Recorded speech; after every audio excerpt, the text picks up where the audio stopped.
Hey guys, welcome back to the channel. This is a story about what if Naruto has lightning and wind chakra council bashing. Before I start, please support for more amazing content and do consider subscribing to my channel and share this video with your friends. This is written by Kotei no seiryuu, link in the description and support writer. Let's start the video. Chapter 1. Meeting of Shinobi and Thunderbeast. Naruto Pav. Enraged, the Thunderbeast, or better known as the Lightning Rider, a legendary creature from mythology. Its body is composed of lightning. It is said that it can manipulate its form, the shape of a cat, fox, weasel or wolf. The creature of untold power, said to be the storm itself that desolates lands, its roar reaching the heavens, and speed unmatched that it looks like a streak of light in the sky. Its power is surpassed only by the gods themselves and the master they serve, Raijin, the god of lightning. The Raiju was probably my favorite mythical creature to begin with, at least ever since I could remember. Sarutobi Jiji told me many stories of Raiju. He once told me that all shinobi were inspired from the myths of old, that even the fourth Hokage was inspired even by the legend itself. I believed in all the tales of the lightning spirit, even all the stupid superstitions. It just seemed like the type of companion I would want. Not the annoying fox that sealed within me like some rat in a cage. Before some wanted to become shinobi, we always wanted to become something else or wanted something non-realistic. Girls had their little unicorns or ponies, guys wanted to be superheroes. I just believe in old legends and wished to see them firsthand, not false fantasies and annoying childish dreams. I had wanted to become the greatest shinobi, the strongest of the Hokage before my time. I had that opportunity, though that was a rough road. I was never a favorite of many of the villagers, some of the ninja in a place I'm supposed to call home. I was treated with such discrimination due to fear of what I cannot control in life. The lack of attention or aid from my ninja instructors, which led me to fail 3 times for lack of help, the feeling of not being unwanted and loved, the obnoxious teacher who denied my training and the 2 teammates who I thought were my friends, end up degrading me for my somewhat false stupidity. Part of me blames it on the 4th Hokage for all my shortcomings, even though he was my hero above all else, I couldn't be mad at him. He was doing this for the sake of the village, the home of the people he had loved, for the risk of using a child. Me. Where do I begin? Oh right, I'm Naruto Uzumaki. I'm currently 14 years old on a 3-year training trip. For the last 2 months I've been stuck with the legendary Jiraiya the Sannin. Though don't let the title deceive you, he's a damn lecherous pervert who wants to do his commie damn research more than train me. Though I can't say I can complain about it, he has been helping me hone on my skills that I already have. Though it's not enough, I need to exceed my skills beyond what I have now. I need to get stronger to bring Sasuke team so I can stop hearing the childish nagging of Sakura if she hasn't matured by now. I need to outbeat any of my enemies. The fact of the matter is I am progressing by so little amounts than what I should have. I may never have the opportunity to strive and become stronger than what I am now. Strength is the only thing that will help me protect those who are precious to me, even if it means I have to use that fox's chakra. Thankfully I don't need to, after all, not after today that is. The power of a thunderbeast in my hand, the thunderbeast within calling for the storm to come once more. Third person Pav. The shores of Mizu no Kuni, near the islands of Yuzun no Kuni. Naruto, to say the least, wasn't the brightest of the bunch to many people, though the fact remained he was an intelligent shinobi to deceive his fellow comrades as such. As the ninja code quotes look underneath the underneath. It had been almost a year along with his 2.5-year trip with Jiraiya, not to say that it had been interesting to say the least, but the pervert did have his annoying research at hand. It was early spring when Naruto left Konohagakure, and he and Jiraiya had been in Mizu no Kuni for about 2 months. Thank God for the war to be over, because if the two were still here, if that were the case, shit would have hit the fan. Jiraiya had trained him earlier today, more so on chakra control and his taijutsu than anything. Jiraiya's style of fighting though was complicated for Naruto to learn. The blonde took some traits of the older generation's brawling style, though Naruto felt it wasn't an all-needed necessity in his skill set. The blonde Jinchuriki thought well that the Toad Sage had other styles of fighting that he could surely learn, unless he thought that it was the most compatible hand-to-hand combat style. Naruto could have asked, but the Sennin probably wouldn't have paid no mind, after all where was he now? Local bar. Water springs during the winter. No, the old man was at a brothel in town while he was stuck in the hotel room near the ocean. It was almost as bad as Kakashi's excuses of being late or making excuses to not train him and train Sasuke instead. Naruto gritted his teeth slightly as he closed his eyes and sighed with anger dwelling in his mind. Anger was not necessary. Ever since Jiraiya messed with his seal, tweaking per se, he developed an irregular aggression. The desire to hurt things whenever something aggravated him just a bit, it would cause a minor chakra leak of Kyuubi's chakra. That is another reason why he kept his facade, to push away the negativity and go to the happy-go-lucky part of himself. Naruto couldn't deny that subconsciously, he was just letting the anger build up, it was wanting to explode. Which was why even after his training with Jiraiya ended and the man left to do some of his business, be it fun or personal, Naruto would do his own kind of training. This was one of those times to do so. Naruto walked out of the room from the back door which led to a small trail that headed toward the shoreline. The walkway was sandy with a mixture of soft earth, but the view of the shoreline was superb as it was soft sand and a cold breeze had gently passed through the blonde's hair. That water was coming in small waves. Gently moving from the cold breeze on the light cloudy day. Naruto took in the cold air and exhaled it out with ease. He slipped out his shinobi sandals, orange and blue jacket and his white t-shirt, folding his upper body wear and placed it on top of his sandals. He walked barefoot onto the sand, feeling the rough texture onto his feet as he wandered across the place. He was halfway near the water now. The blonde clapped his hands together gathering chakra around his body as a large quantity of chakra surrounded his body, pushing back slightly. Best thing before training on his own personal routine was a simple stretch of limbs and relaxing his chakra levels. Once he was done he would begin his work on his taijutsu. Being said that his taijutsu needed work was an understatement, it was somewhat sloppy in some aspects. He didn't know any other actual tactics than the simple cage bunshin to cause a diversion to the enemy in order to think of tactics or just use simple brute force for most of his fights. He knew he wasn't as good compared to Lee, Neji, or even Sasuke. Though he needed something in his grasp to have some even ground on any of them, no matter how strong they had gotten. He had tried from the academy style to Jiraiya's style of fighting, from even using a combination of the styles, which none had turned out to be much help in any case. After what seemed like 20 minutes he stood in the same place with his head down. He closed his fist with some anger dwelling in his mind, how could he not learn a simple fighting style? It should be easy for him if he wanted to learn or make one on his own. He growled angrily, a Rasengan forming into his hands as he slammed the sphere of chakra into the sandy ground, causing the rotation to burrow deeper into the earth. By the time the jutsu had died down, the blonde Uzumaki had formed a crater 7 feet deep and about 6 feet in diameter. He stood back up from the crater and scoffed. What the hell am I doing wrong, he muttered to himself, his eyes dimmed from all the happiness and indulged in apathy. I defeated Neji with luck, I beat Gaara, and I almost beat the living hell out of Sasuke, so why do I feel so behind? The realization came to him in the end when he had mentioned Sasuke, the only fight in which he was almost killed twice, the only fight that was to be determined through what he thought was the bonds of friendship and the hate that Sasuke held for his brother. Naruto wasn't at the level in which he could beat Sasuke during the early stages of the fight, first the curse mark, then the Chidori impaling his shoulder. It was the fight in which he pushed himself to use the Kyuubi chakra more than he had ever done until a few months ago, pushing him to become more of an animal than when he was just using a small portion of it. Unlike the times with Neji and Gaara in which he had control and could feel his chakra replenished. He was enraged, filled with anger, but pushing to the extent that he had succumbed to the one-tailed state. It was powerful controlling that feeling, though even fighting like an animal with it, he had speed and strength. It made him curious. He searched deep within his subconscious, entering what looked like a large room that possessed pipes above the ceiling. The floor held water leaking about a foot in length, and in front of Naruto was 2 red barred doors, similar to what had looked like a jail cell. In the middle of it was a small sheet that held the symbol for seal on the cage doors. The sound of deep breathing had emanated through this room, it was cold, it had bared a great sense of evil that had been ancient. Within the cage, in its darkness opened a set of crimson-red eyes that bore the hatred of all beings in the earth, one that had as two existed for what seemed like millennia. "Ah, so my jailer comes to greet me," at such a distance a voice that had sounded like death came from within its own throat.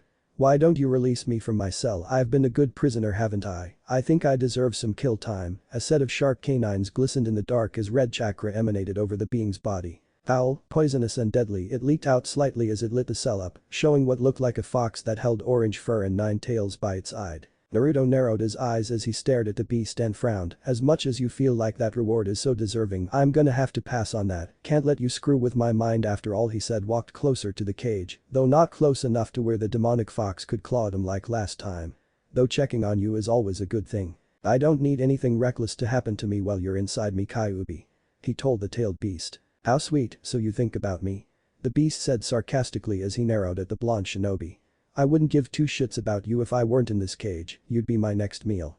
Though as long as I am in this cage I am to make sure your mortal body does not die, because if you die I won't reform." He gave a low growl. "So why did you come here? It's not to taunt me with that stupid old persona of yours." Kyuubi was right about that, he had been watching his jailer from when he was a child to becoming a shinobi, to even now.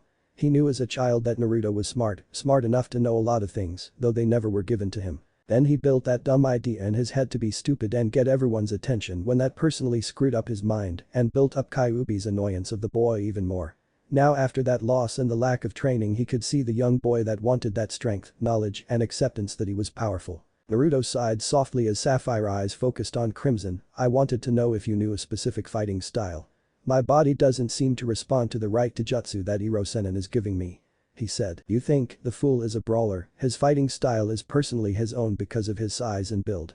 You're not going to become anything like his size and build due to your body frame, not to mention you have me inside you fool, but your extreme metabolism and advanced healing factor, all me. Kyuubi said as the fox shifted his body to look directly at Naruto. From what I've seen from your little training that you found a small hint on what seems you're good for.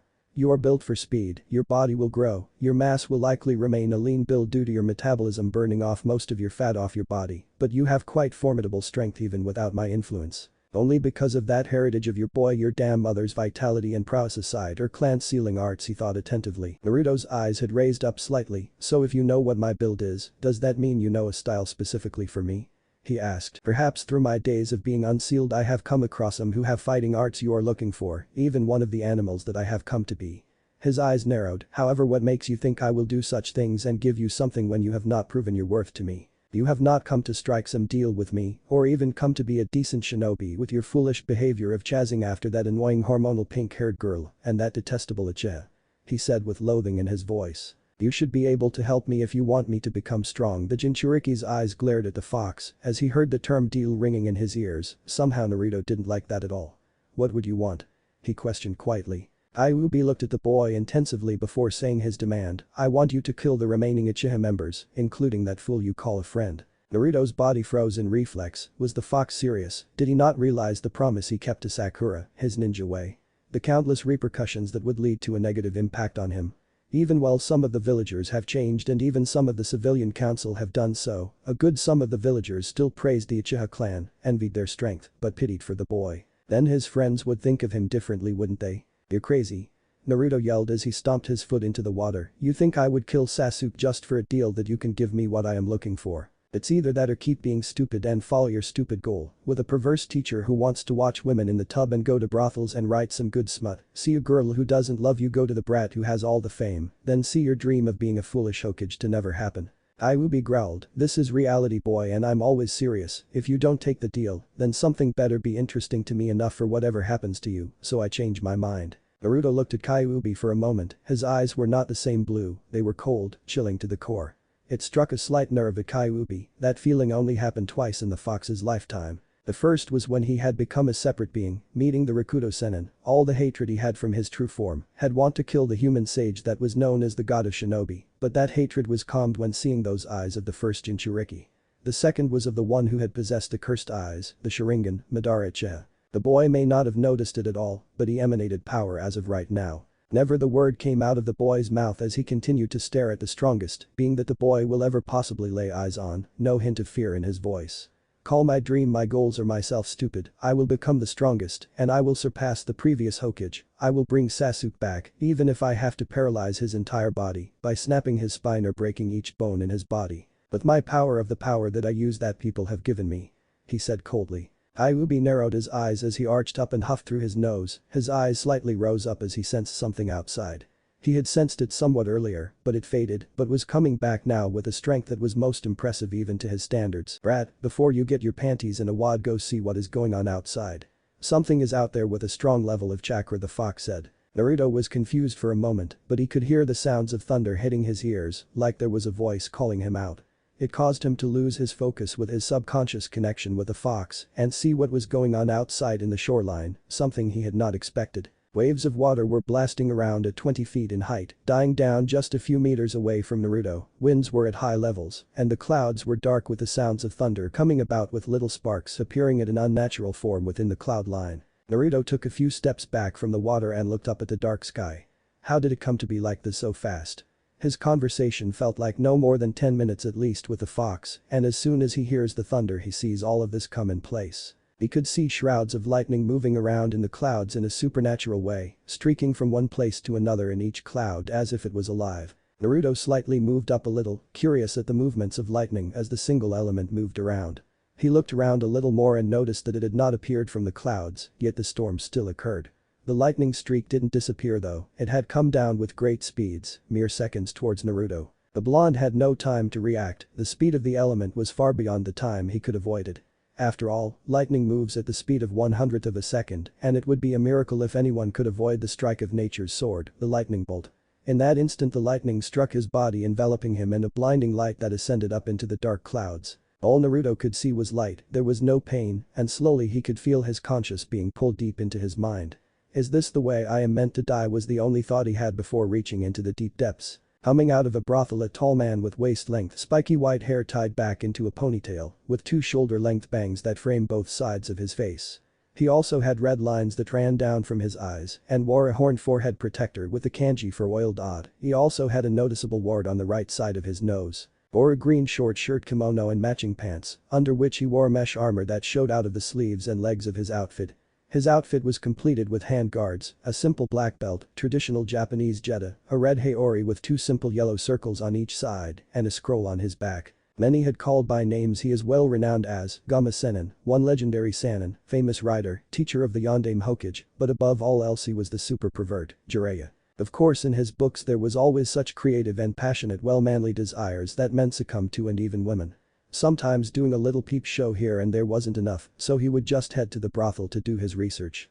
All in all, for him it was a win-win situation. He got the next idea for his books, and he got laid. Not bad of a life being a legendary renowned ninja. Of course he had other things to do as well. He had to train Naruto for another year and 8 months before he brought the boy home. Otherwise Tsunade would kill him if Naruto wasn't home by now, as well get killed by her, knowing that he didn't fully train him to some extent. The sage sighed softly as he scratched the back of his head. Things were somewhat complicated now as of late. Naruto was somewhat distant after the first 4 months when he loosened the boy's seal in order to get more of the Kyuubi's chakra and control it. Aftermath of that event, 3 weeks put in the hospital and an extra week wearing a splint on his broken arm. Being a ninja had its perks of healing, but the whole fight still hurt like hell. At one part not trying to hurt the kid, at the same time attempting to subdue the beast's chakra. The four-tailed state, the second stage of a Jinchuriki's transformation, was a frightening sight. Through these months Jiraiya had helped Naruto gain a good amount of his chakra control, making a new form of the Rasengan and the knack to dispel Jinjutsu of low to high levels. He was impressed by the way he could tell there was a Jinjutsu casted, though it would take a second for him to actually notice the higher level ones. The sage always reprimanded Naruto, telling him a second is what can change the moment of battle, from keeping you alive to seeing that you are killed. This would get Naruto a little agitated by the criticism, but in the end he would try to get better. I swear, he's got that nasty temper of his mother's just waiting to come out and kill me. The middle-aged man thought. To be honest, the boy had much more of his mother's personality when he had first met him, having her face as well with hints of baby fat on them. While his energetic ways had diminished somewhat, he could see his father's own personality mixing in with his own and his mother's, making him something more different. Jiraiya had been focused on his former student. Minato was always a prodigy, coming out of the academy fresh at the age of 10, becoming Chunin a little after a year. Dating Kushina at the age of 13, secretly marrying her at the age of 18, having Naruto with Kushina when he was 21 just after claiming the title of Yondaime Hokage, giving it up just as he sacrificed his life in order to keep the village safe from the wild Kyuubi, sealing it within his own son. He knew well enough that Kushina was the previous host for the Kyuubi no Yoko, Sarutobi Hiruzen, his teacher and former Hokage that had passed almost 2 years ago, had told him once he had met Kushina when she was young. For what had happened to cause her seal to break and release Kyuubi was something out of the ordinary. He had known Kushina well enough to realize that she held a strong will that was enough to hold even death itself. It was her nature as being who she was and from being from the once powerful Uzumaki clan from Yuzun no Kuni. If it wasn't that her will had given up, it was from the fact that someone had intervened. It was one of many reasons that he had not been in the village after nearly 12 years. Gathering information of Orochimaru, the organization known as the Akatsuki, just as much to get any theories on what event had occurred that caused the Kyuubi to be released, to which he had many hunches. Though he had just one other reason, one that made him feel guilty for more than a decade. That reason was Naruto. The boy had so many traits of both his parents that he couldn't bear to watch the boy take care of him like he was meant to do. The student who was like a son to him, the couple who named him the godfather of their soon-to-be child to ensure that the man would always partake in the child's life in hope of better or worse situations. It was obviously clear that he wasn't there for anything, not seeing that he had proper care, treated well by the people, seeing him in his starting days in the academy, not giving him any training during his days in school, not seeing him graduate, not even seeing him for his birthday. The man had screwed up as godfather. He had only hoped he could repent for that mistake and make amends by teaching the boy, though that wasn't going well as it is now either. His ninjutsu is his somewhat strong point, but his level of doing hand signs are almost abysmal, and he relies too much on those damn shadow clones of him. I try to help him with what taijutsu I know, but it doesn't seem like he's naturally set for my style of fighting. I need to work on those two the most before I could properly teach him anything else. He thought. The idea of Fuuinjutsu crossed his mind as well. The boy was in Uzumaki, perhaps his genius and seals could be around the older man's own or even greater. Perhaps I will teach him that next, after his skills have increased with his ninjutsu and taijutsu. The white-haired shinobi smirked. He would have to put his writing on hold for a couple months, but it would be worth it in the end, after all the training he received to improve his main skill sets before going into the sealing arts. The rumbling in the sky could be heard from Jiraiya's ears as he looked up as he gave a quizzical grunt as he looked at the sky. He was somewhat surprised at this occurrence. There was little to no clouds in the ocean, and now there was a storm brooding in the sky, all black and ominous. Though what was curious was the lightning moving around in such an unusual way. It streamed across the clouds like it was alive in some way and came down as more of a ball of light that was spiraling down than a normal lightning bolt. The sound of it cracking down on the earth, the sound of thunder had echoed into town, getting the attention of everyone, shopkeepers, civilians, ninja in the area, and even the great ninja himself. The sound had quickly died down and a light surged up into the sky into the clouds. Jiraiya took a few steps and stared at the light in shock before he looked into the direction the light was in. His eyes had stayed on the area and paused. It was just 2 miles away, where the hotel he and Naruto were at. Instinct ran through his spine as if telling him something was wrong. He ran toward the direction as small beads of sweat dripped on his face and was filled with anxiety. He felt something had happened to his student, something entirely different than just Kyuubi or Akatsuki, but he felt like he was dead on in the subject. Naruto, you better not be dead, otherwise I'll have more than just Tsunade to worry about. He thought as he hoped to make it in time before it was too late. White, all there was in Naruto's sight was just white. He couldn't tell if he was alive or dead. He felt though that he was still alive, just stagnant, somewhere in his mind after being pulled in so abruptly. He could hear the drops of the sower within his mind drip as it hit the water. Though he could hear a vibrant sensation, the sound of ringing like a vacuum of sorts. He could hear the low growl of the Kyuubi grow louder as it casted out. The light had died out, the view now becoming what seemed like was now the sower tunnels. For a moment he walked around until he saw a flashing blue light at the left corner, then hearing the infuriating roar of Kyuubi, along with the banging of bars, as it was attempting to do attack from what Naruto could tell. Naruto as cautious as he was of whatever was making the tailed beast infuriated. Curiosity taking over him, he walked over to the left corner and took a glimpse on what was within the lair of the Kyuubi, his eyes widened to see a ball of blue light crack like lightning sparks from it. The sphere had pulsed slightly as it gave a slight ringing sound with the pulse, as if it was countering the beast's roar with its own. Naruto had walked inside and quietly observed the ball of light and walked closer to it. Once about a couple feet from it, the blonde slowly raised his hand up to touch it before a slight bang from Kyuubi's bars caused him to flinch and look at the red-orange furred fox. Don't touch that ball, Naruto, otherwise you'll just get fried by that Raiju's current form. Kyuubi said as he snarled and looked at the ball of lightning. Naruto took a step back as he heard the words, a Raiju. He thought in confusion until he heard another voice echo in the room. HMPH, as if I would want to waste my time shocking him, it's against my code of honor. The voice was calmer than Kyuubi's malevolent voice, but it held a sense of power just as the beast in the cage. Even so, I wouldn't have come in such a fashionable way, instead I would have just gone my way. The voice told Kyuubi. Then you should have gone your way, you annoying creature, you know well enough that you aren't worth my time unless you have a death wish. He growled as his razor-sharp claws dug through the cage attempting to reach the ball. Now leave. As long as you are within your cage, I think I am safe to say I can be in here without causing your host a major headache, the Raiju said as he chuckled, getting a roar back from Kyuubi in return. Naruto spat out, breaking the tension of the situation as he heard a hum in question from the ball of lightning. You're a Raiju? He asked questionably to the being within the lightning sphere. Of course I am, this is just one of my forms, the voice said as the sphere had begun to change, morphing into a bodily form.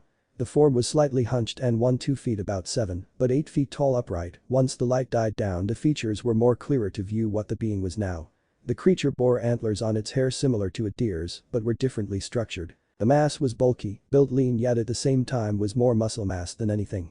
The Raiju had white fur with black stripes on its back, arms and hind legs like a tiger, but bore near similar features to that of a canine, almost like a fox or wolf. Its teeth were pure white and as sharp as its claws, and its eyes were pure blue, similar to its long white hairy mane that fell from its head. I believe my hybrid form shall suffice. Naruto stared at the being, it radiated energy around its body, white and pure as it screamed out power. He had heard stories from Sandaime when he was little, the tales of Raijin's companion, the beast who was as fast as lightning, as such, was known as the Lightning Rider. To see one in person was such an honor, but a joy for him. How did you?" Naruto stuttered out as he blinked in surprise as he was at a loss of words. "How did I get here?" The legendary creature finished Naruto's words, only for the boy to simply nod in acceptance of the words. "Well, it's obvious, you were just struck by an oncoming ball of lightning outside of here.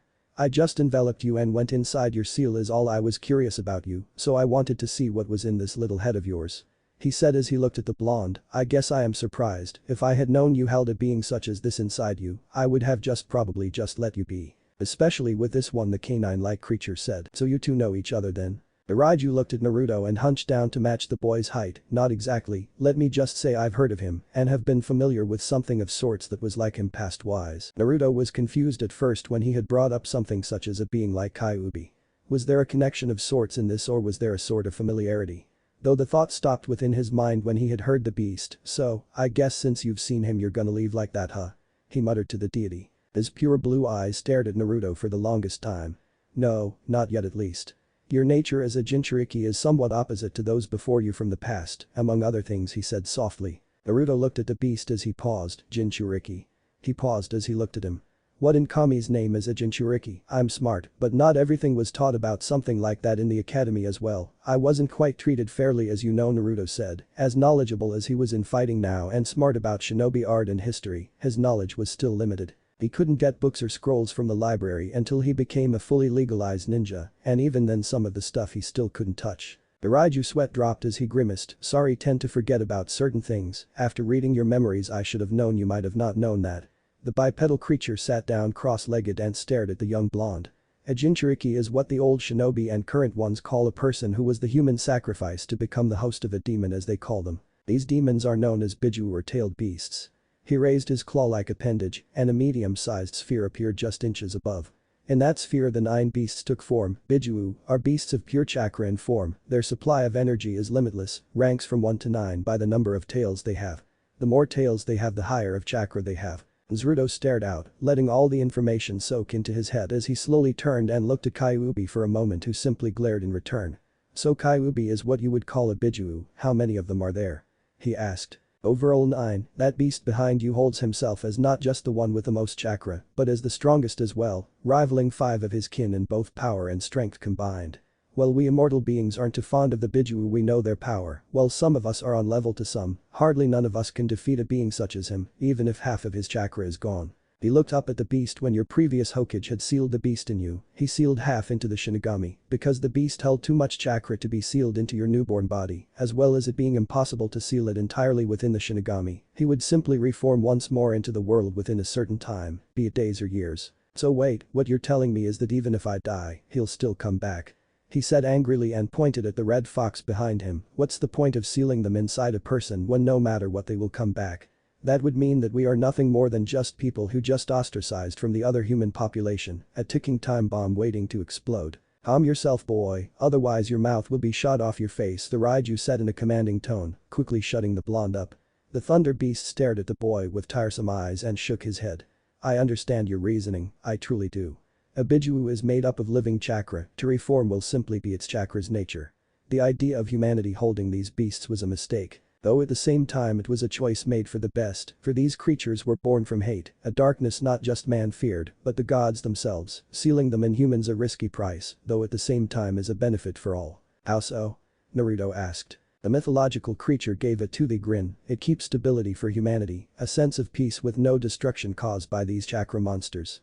You gain the abilities through the beast within you, then finally the beast can tame himself unless their will is strong, thus it will be your job to be its tamer, its ally," he said. Naruto stared upon the great deity with wide eyes, a mistake that was for the good of all mankind, something that would benefit both the shinobi nations who hold a Jinchuriki as well as the Jinchuriki and biju themselves with risks. The shinobi and Jinchuriki get power, though the shinobi worry for the Jinchuriki's sanity, as well as to ensure their safety, for if they die or lose control, the beast will come out. For the biju, the price of being sealed in order to become calm. For once Naruto could understand something, the price of power has consequences. "I understand," his voice came out softly as he closed his eyes, "but why? Why not just befriend the biju if that was the case, make an ally of one in order to have peace for all nations, as well as to ensure protection?" From what I can tell, people see Jinchuriki as the beast themselves, and the tailed beast are monsters of mysterious origin, but I can tell they are intelligent. I mean, I have one inside me, so why not just befriend them? He asked. Both the Raiju and Kyuubi bore wide eyes at hearing Naruto's words as they looked at the boy. A boy had made such a simple question about the thought, the ideal of making peace with both the other nations of ninja, as well as the tailed beast. The Raiju thought for a moment before he spoke once more. Simple, humans fear what they do not understand. It is human logic to think that way towards anything that is irregular to the world. Bijuu are beasts that hold limitless chakra that is hundreds to thousands of times the amount a normal Jonin level ninja holds. Yet very few humans hold knowledge of what they truly are, just believing them to be nothing more than mindless animals, when in truth they are smart. Ancient as the few remaining gods in this world. The beast closed his eyes. There was a time they understood, it was a time of great fear and darkness within the world. Remember what I told you of the time in which it was a fearful time with not just man, but the gods as well. It was caused by a powerful entity, an entity that had gone by many names before it became different beings. Naruto was about to ask, but he had received a low growl from Kyuubi's end which silenced him. He sighed softly as he looked back at Kyuubi and then back at the Raiju. So aside from this, why did you come here? You said my chakra was familiar to you, but how? Ah yes, the reason why I truly came here, well, when I felt that spike it caught my eye, it was so familiar to one who was just like you. You could say he was a lot like you in most ways, you and your beast shared many ties with him, both distant and very old. He pointed one of his large fingers, his sharp claw pressing at the blonde's chest. Which is why I have a gift for you. I would like to give you what you ninja call a kekei genkai of sorts. Naruto froze for a moment as he heard the two words, his eyes brightened up like stars as he moved around the thunderbeast with amazement and excitement at heart. Really, you're going to give me one? Will it be better than the Sharingan or the thing that Haku had? Oh. Please let it be better than Niji's Byakugan. He said loudly before he got whacked on the head by the beast's large fist. Are you insane, you Nimrod of an immortal? Do you not realize the consequences for giving him a kekei genkai? Kyuubi roared out, have you not seen his memory of his reputation? He'll be a pathway of walking destruction with his pranks. He'll be worse than even Matatabi with her special time. It would be easier to just let me out. I doubt he will do that if he wants this gift. This power is meant for him to make a path through peace. I have my faith in this boy, just as you had cared for your former caretaker Kyuubi, or better yet, should I say, the Raiju grinned, Kurama. How dare you say that name? Only those who are worthy may call me that. He yelled as he rammed his claws into the cage. Just as you have no right to judge the boy so quickly without even giving him a chance to see the potential he has. He grabbed the boy by the back of his jacket and looked at him dead straight in the eye. Now, it will be nothing like the Sharingan, nor will it be a Dojutsu, though I will tell you this power will exceed even what cages could do, things that even I can do possibly. It just matters on how you use your power and what for. It will grow with you as you grow, and it grows more as your heart grows. Naruto wiggled around from the Raiju's grip and was quickly released, flipping a couple feet away and landing on his feet. I'm ready for it then, if that's the case. He pumped his fist, but stopped before he looked at the fox-like being. Before we start, I have a question. And that would be? The lightning being asked calmly. Do you have a name? Naruto asked as he puzzled. I mean, it would be kind of awkward just calling you Raiju all the time, so I figured you might have a name is all. There was a long silence from the two as Naruto gave a quizzical brow of curiosity and slight worry. A low chuckle came from the being's throat as pure blue eyes stared at Naruto. I haven't been asked that in a long time by anyone. His divine chakra channeled through his body as he was preparing to release the power towards Naruto, urging some of the power in the boy's body to give him a bloodline. Kamina, that is my name. Kamina said. Kamina, cool name. Naruto repeated as he grinned. Well, lay it on me. The Raiju smirked as his energy burst out. The divine chakra hit Naruto like a wrecking ball, keeping him immobilized as the pressure of the chakra started to channel through his chakra stream into his core. The pipes in his mind had glowed a azure blue color as they grew brighter. The pain was excruciating, but it slowly calmed down, the pressure quickly subsiding and began to swirl around his mental body, the chakra coating it into a form like no other. Kamina was almost complete. The transfer of the bloodline was about to end as he prepared to withdraw his chakra until it came to a stop. What? He thought as his chakra was being pulled in once more. Naruto's body itself was changing as it was enshrouded, bursting with azure light, taking in Kamina's chakra. This is impossible, his chakra is drawing on my own like a magnet. Kamina had no other choice but to cancel out the chakra transfer to a complete stop. A sudden stop causes an explosion of chakra to blast through the outside and inside of Naruto's mindscape, blinding both Kurama and Kamina. Kurama's eyes winced as he took a notice at Naruto's figure. His body was covered in an azure shroud of chakra, with a hue of brilliant white around him. The shroud split down the middle and opened up into a cloak that had a tattered appearance with symbols appearing around the back. Gracing around his neck was a necklace of magatama. His hair was more regal, spiked up, wild and animal-like, flowing as though a breeze was around him. And his whisker marks became thicker, more fear-like. The very essence of the energy around Naruto stunned the nine-tailed fox with wonder. The boy's presence felt different and alarmed him. The state he was in, the essence of power, felt similar to only a handful of people he had trusted in his life, but only one in particular. Rakuto Jiji. The demon fox muttered out to himself as the chakra blew outward a little longer until it died down as well with the light. Naruto's form was clear as day, newly produced, powerful in its grasp. Kurama could only stare at the resemblance of the young blonde and the old sage that he had once knew. For just a brief second, the hate that bore within him for those years died. Naruto had opened his eyes, azure blue with vertical slit pupils, like that of Kurama's. He stared at the chakra shroud in amazement as he looked at it. Amazing, he muttered softly, then looked in front of him to see Kamina panting heavily. "Are you alright?" he asked, somewhat worried. "Yes, just a little exhausted. I was only meaning to give you a small amount of chakra, but your chakra was attracted to mine, quite a big nasty chunk," he said, chuckling as he looked at him. "I suppose you might not need to work yourself all the way to gain that form, but I would advise you to not use it unless necessary. Your body is coping with the chakra in your system still as well as the adjustments on your body. I'll have to help you train yourself on how to use that bloodline of yours, all of its powers, to the form you're in now." "Wait," Naruto cut in before he pointed at Kamina. "Why, you mean you're staying? Would you prefer to not know what the hell you're doing and learn by yourself? It could take you many years to get you to where you want to be, and with me it could be vastly shorter," Kamina said as he narrowed his eyes. "Didn't say anything about you leaving, just will you and Kurama start a fight?" he asked. "I don't intend on making your brain mush, boy, so that's a now unless it's necessary. The Raiju could send someone coming. Someone is coming, Naruto. I suggest you leave this place, but before you do, suppress your chakra, you're like a beacon for danger out there," he said. Naruto nodded as he turned to leave until he felt Kyuubi's, now Kurama's, claw hit his forehead. His eyes widened as memories began to flash into his head. Something he would have never expected as he was seeing two styles of fighting, a style in which was nearly similar to a fox's nature, the other nearly similar to that of a dragon in flight. The memories had ceased as Kyuubi's claw removed itself from Naruto's forehead, leaving the dazed blonde confused. Once his mind had become clear, Naruto could feel a sensation of information and memory of fighting, two fighting styles. What? Seiryuu Ken and the Satam style, ancient arts which were lost many years ago. The fox said as his eyes furrowed. "Do not think I like you, Uzumaki Naruto, I loathe your being, but your life has become interesting, and for amusing me, I gave you knowledge in return." Naruto looked at the fox with widened eyes and smiled softly. "Thanks, Kurama," he said before getting a growl in return. "You are not worthy of saying my name, boy," he said in a threatening tone. Of course the boy wasn't ready, at least not yet, until he had proven himself to the fox that he was the one the old sage had mentioned. "Now leave." His booming voice blasting the boy's mental body out of his mind and into the living world. Naruto's eyes widened as he stared up at the sky, which was no longer dark and cloudy, but a serene clear blue sky.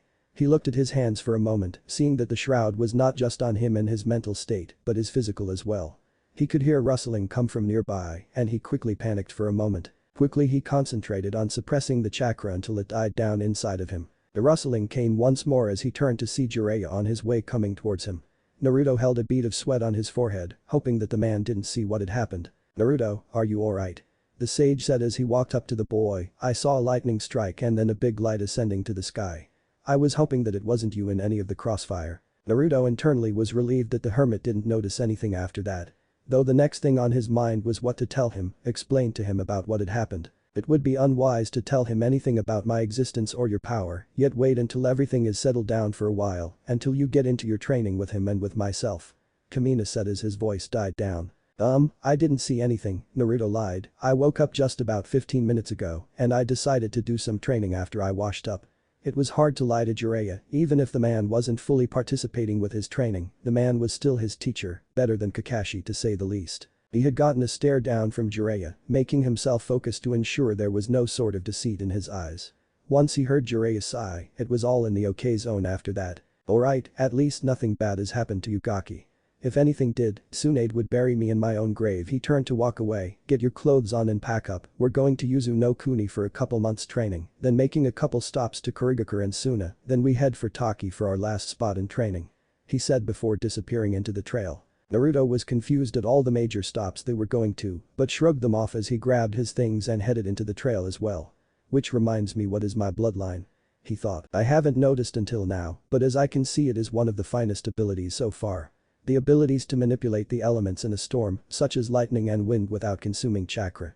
That shroud is what takes your power beyond the limits in your normal state. Kamina said, you would be able to manipulate a natural element and absorb it into your body for replenishment or as an offensive type.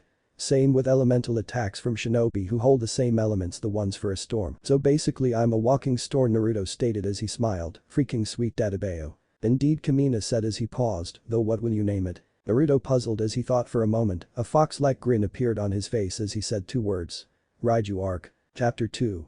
A storm is brewing. Naruto and Jiraiya walk through the town streets towards the harbor platforms in order to rent a boat that will take them to the homeland that is Uzushiogakure no Sado. Naruto glanced upwards and scowled, covering his eyes with his hand as he aimed to block out the harsh rays of the sun.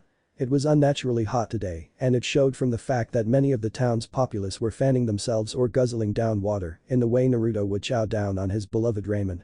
Oi, Iro-senin, why are we walking here through the town? Why can't we just run on the rooftops to get to the harbor?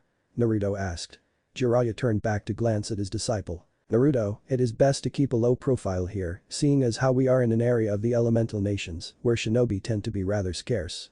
I don't want to take any chances with the fact that even though the Akatsuki have paused in their activities, they may still be wanting to keep an eye on you. Us performing shinobi acts might ruin our chances to avoid being detected by the Akatsuki, as well as making a big spectacle of ourselves, should we do so, and if they are watching us, they may want to attack, and you are not strong enough to take them on yet. The white-haired sage explained. Naruto frowned, Jiraiya's reason and logic did make sense despite wanting to refute it, there was no telling what the Akatsuki were planning, even with Jiraiya's spy network doing what it could to keep an eye on the organization. Naruto's hands clenched into fists as the images of Uchiha Itachi and Hoshigaki Kisame appeared in his mind. It was the image from when the two Newtonin had first arrived to take him for the Kyuubi that resided within him. He was practically useless when Kisame had the Samaha to take his chakra, and there was nothing he could have done to stop the two powerful shinobi if Jiraiya hadn't shown up when he did to stop them. I have to become stronger and I will. Naruto thought, determination flashing across his face. However, the determination was soon replaced with annoyance when the sunlight assaulted his eyes. Ugh, wait, Kamina said the Raiju arc could allow me to manipulate elements of the storm. Maybe I could make a cloud cover or something to block out the sun.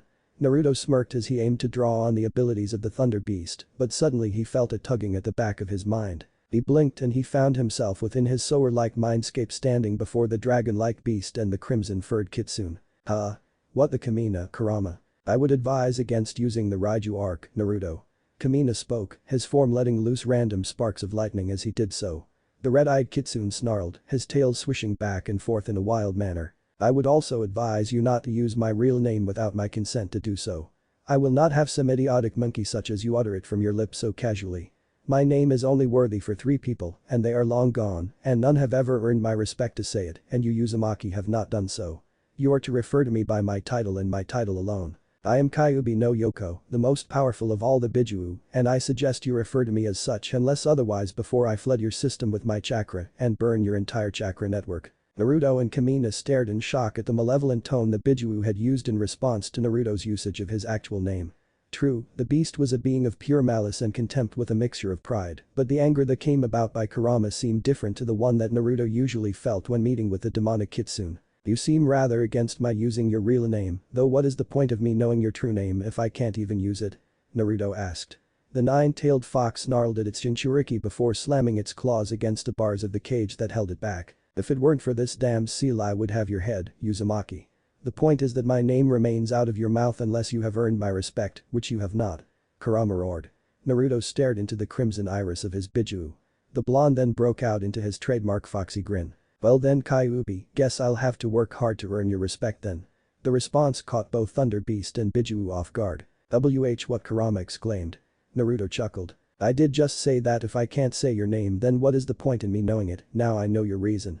I can see how much your name means to you. After all, a name pronounced is the recognition of the individual to whom it belongs to, and your name represents who you are. You seem very proud of your name, so I will comply with your request and earn your respect. Naruto said. Kurama and Kamina looked at each other and then back at the blonde. Kurama growled, but an amused smirk found its way to his face. I will enjoy watching you struggle to achieve that, Gaki. Kurama then turned and headed back into the darkness of his cage to take a nap. As the fox did so, the Raiju turned to look at Naruto. You really are an interesting individual, Naruto Uzumaki. Maybe so, but I enjoy being challenged. I've gone up against impossible odds before, like when I learned the Rasengan and I've come out on top all the same. Besides, if I do this I can go down as one of the first Jinchuriki to befriend their Bijuu. Naruto grinned, earning a chuckle from the thunderbeast.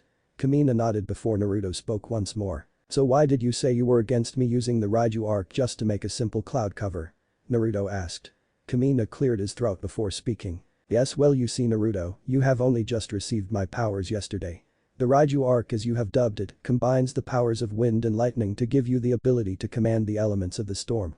Kamina explained, raising his hand, conducting plasma energy around his hand before it turned into sparks of lightning. Well, you may be able to draw upon them and use them, you are inexperienced. Lightning and wind are two of the most unpredictable elements in not just nature, but in chakra as well. These elements combined can make an even unique, but dangerous result. If you choose to perform the Raiju arc, you may end up potentially hurting yourself or the people around you, like the civilian populace you and your sensei are currently surrounded by. I'm suggesting you withhold such thoughts and give yourself time to train in the Raiju arc when you arrive at this Yuzun no Kuni that your sensei spoke of. Oh. He said intelligently. Well, I see where you are going with this, okay. I won't use the Raiju arc for now at least. I better get before Iro-Senin realizes I might not be paying attention to him. Naruto then vanished from his mindscape, leaving the two powerful beings that resided within it to their own devices. That boy is going to be something else. Well, maybe if you told him that his chakra's elemental affinity is for wind, he may have reason to believe he does not have to work as hard in order to use the Kekkei Genkai you gave him. Kurama said. Now Kurama, the boy has other things to learn. I have no doubt in mind that the boy will surprise us with growth neither of us will expect, besides, I thought you wanted to sleep. Zzzzzzzzz Kurama snored, causing the Raiju to release an irritated sigh. Smartest Bijuu. Naruto blinked and then quickly twisted his body to avoid colliding with a woman who was walking past him. However, as he turned back in front he found his walking from colliding with that of his sensei's. Boy Iro-Senin, would you stop walking? We've reached the harbor, Gaki. Jiraiya said with a large grin on his face. Come on, I've just got to talk with the manager and we'll be on our way. Naruto nodded and sat down atop a small crate he had spied and looked up at the clear blue sky, the sun now blocked out by a fortunate little cloud, earning a smirk from Naruto as his eyes were temporarily free from being seared by the harsh golden rays. Iro-Senin better teach me some good stuff and not try to peep on any women that are on Yuzun. If he does, I don't give a damn, Sanin or not, I'm kicking him where the sun doesn't shine. Naruto muttered.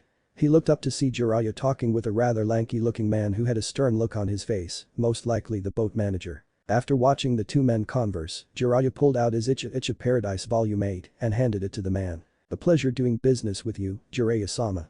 The man yelled out. Naruto's eyes narrowed. So much for keeping a low profile, so the Akatsuki won't find us. He thought.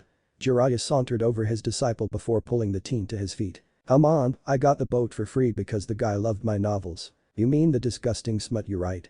Guess there is some good that can come from those things. Naruto laughed. Jiraiya slapped his student upside the head, but the blonde continued to express his amusement.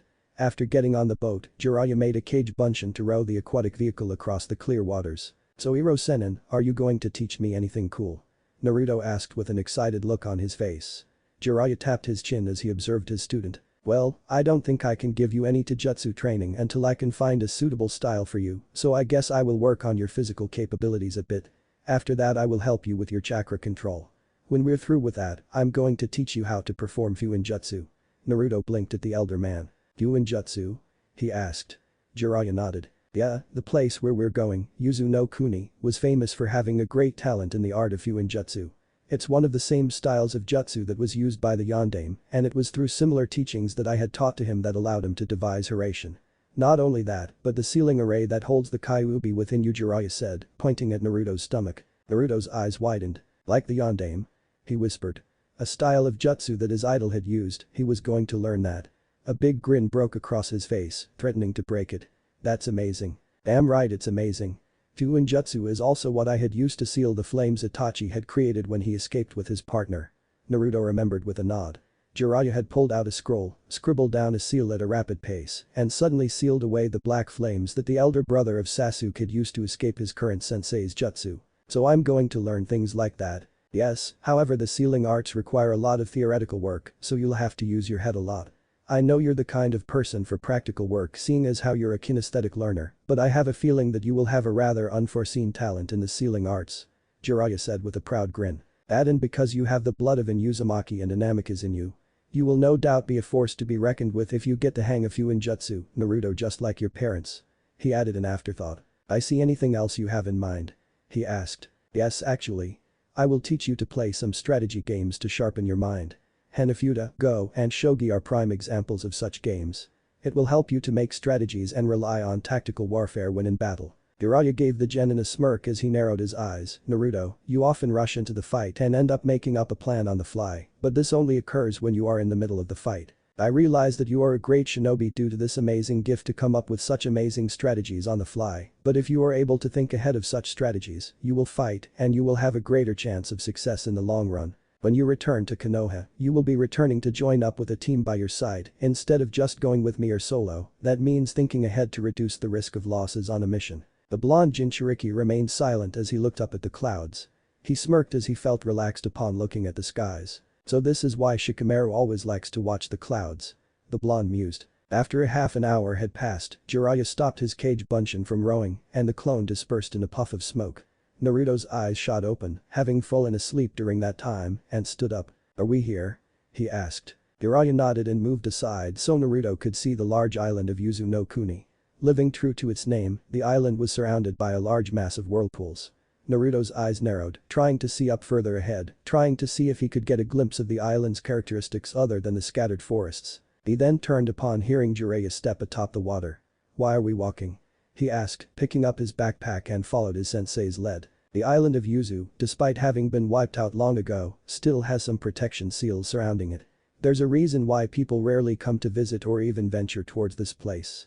Jiraiya said as he took out a shuriken from his weapons pouch. He flung the star-shaped weapon and as it crossed over into the territory of whirlpools, Naruto's eyes widened as he saw the whirlpools suddenly react to the shuriken's presence. Naruto's eyes widened as he saw the whirlpools suddenly spring to life, rising up like serpents before one of them engulfed the shuriken and dragged it down into the depths of the ocean. The whirlpools then returned to normal and the two shinobi were now staring at the waters. What was that, Iro-senin? That was a protection seal devised by the inhabitants of this island when they were still alive. This was probably one of the outer perimeter seals to try and dismantle any enemies trying to invade on water. Jiraiya walked left as he moved away from the hidden weaponized watery terrain. It is still a mystery as to how the feared people of this island had their defenses breached and thus resulting in their people being slaughtered. It was one of the worst genocides in the history of the shinobi world. Jiraiya informed his student. However, I do know a way around it. Follow me. Naruto followed Jiraiya and they walked along the water's surface before coming to a clear path, void of whirlpools. Jiraiya glanced back at Naruto. Is Ushiagakure, former homeland of the legendary Uzumaki clan. Naruto, the island only recognizes those with Uzumaki blood and so you will have to venture through the path first before I can follow. Once it recognizes you, the defenses will be dropped until you reach the island's coastline. Jiraiya thought. He never really liked using people, but it was the only way he could get to the island without being killed by the island itself. Plus, he couldn't tell Naruto of his heritage. Not yet. I made a promise to your parents that I would protect you, Naruto. If I didn't keep your heritage a secret, I'd be failing that promise. Jiraiya then ushered Naruto through first, causing the blonde boy to wonder why he had to go through first. A real ninja fears nothing, now go. I follow you after, I just need to make sure I have the supplies I need to teach you the Fuuinjutsu. Jiraiya half-lied as he pulled out a small scroll. Naruto stared hard at Jiraiya as the white-haired porn rider was going through his backpack in a very serious manner. Naruto shrugged before venturing through the clear path. Unknown to him, the water beneath suddenly had a large seal array on it and a chakra pulse was released. Naruto felt the pulse and looked around before noticing nothing, though he kept his guard up even more than he had done before. The seal array suddenly began to twist and swirl. A ring of seals appeared, forming concentric circles. The center of the seal suddenly morphed in shape and where there was nothing, there now lay the kanji for Uzumaki. Jiraiya spotted that and smirked. The defenses had been let down as the island had recognized the Uzumaki blood within the blonde. Thank you, Kushina-chan. He thought to the heavens, clasping his hands in prayer. He then followed after his blonde pupil and the two continued to walk until they reached the coastline of the island. As soon as the two set foot on the island, Naruto immediately surveyed his surroundings. The stone beach made a crunch-like sound as he walked along it, Jiraiya walking alongside him. Numerous trees formed the forests he had spied earlier on.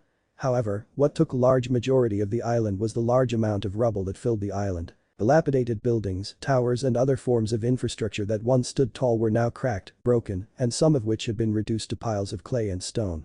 Naruto observed the area and felt a tug at his heartstrings. What happened here? Naruto thought before he heard a loud snap. Beneath his foot. He looked down and his eyes widened. A human skeletal forearm, now broken due to the pressure Naruto's foot had exerted on it, lay beneath him. The body that the arm was attached to lay beneath a large slab of rock and Naruto saw traces of red hair poking out from beneath the slab. He looked at the forearm once more. It was small. A child. Naruto guessed. He then turned to Jiraiya who had placed a hand on his shoulder. "Come on Naruto, we can't bother with the dead," he said. Naruto gulped before looking at his sensei. "I know you said that the people of Yuzun no Kuni were killed off in a genocide, but this is unlike anything I would have imagined." Naruto walked away from the broken form of the child before following Jiraiya through the broken land of Yuzun. After a few minutes, Jiraiya and Naruto had reached a suitable area of forest that lay past the ruins of Yuzun. It was spacious and there was a river running through the area. Naruto followed the river's opposite flow path and came to stare in awe at the majestic mountains that were almost completely obscured by the tall trees. Naruto channeled chakra into his feet and climbed up a tree as Jiraiya was setting up camp. Naruto hopped atop one of the higher branches and continued to stare at the landscape. The forestry made extreme meanders around the areas where there used to be civilization, now a bunch of rubble. The river seemed to cut the island in half, its path starting in the distance where several mountains lay, their peaks seeming to scrape the sky. He then followed the river's actual flow pattern and saw it had come to a stop at a large lake near the upper sections of the land of Yuzun no Kuni, where there lay the largest amount of destroyed infrastructure out of the entire island. Despite Yuzun no Kuni appearing small, it was apparently far larger than one would have anticipated.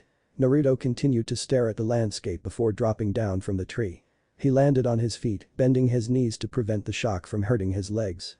As he stood back up, he looked to see Jiraiya had finished setting up a small campsite. Their 2 packs lay against a pair of tall trees, while a large pile of firewood lay next to their bags, and Jiraiya was already making a small pile, circling it with stones, to prepare for the night when it came. "Alright, Naruto. Now that I've made the camp it's time to start your training," he said in a serious tone. Naruto nodded as the training began.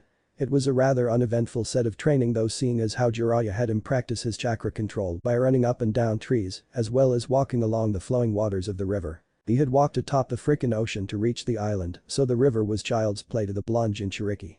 After a few hours of practicing chakra control, Jiraiya made Naruto do a variety of exercises to increase his body's capabilities. 400 push-ups, 200 sit-ups, 350 handstand push-ups, and then a few punch and kick drills against the thick trunks of the nearby trees, which were also placed at a number within the hundreds margin. "Alright, Naruto, now that the warm-ups are done I'm going to get a feel for what you would need improvement in.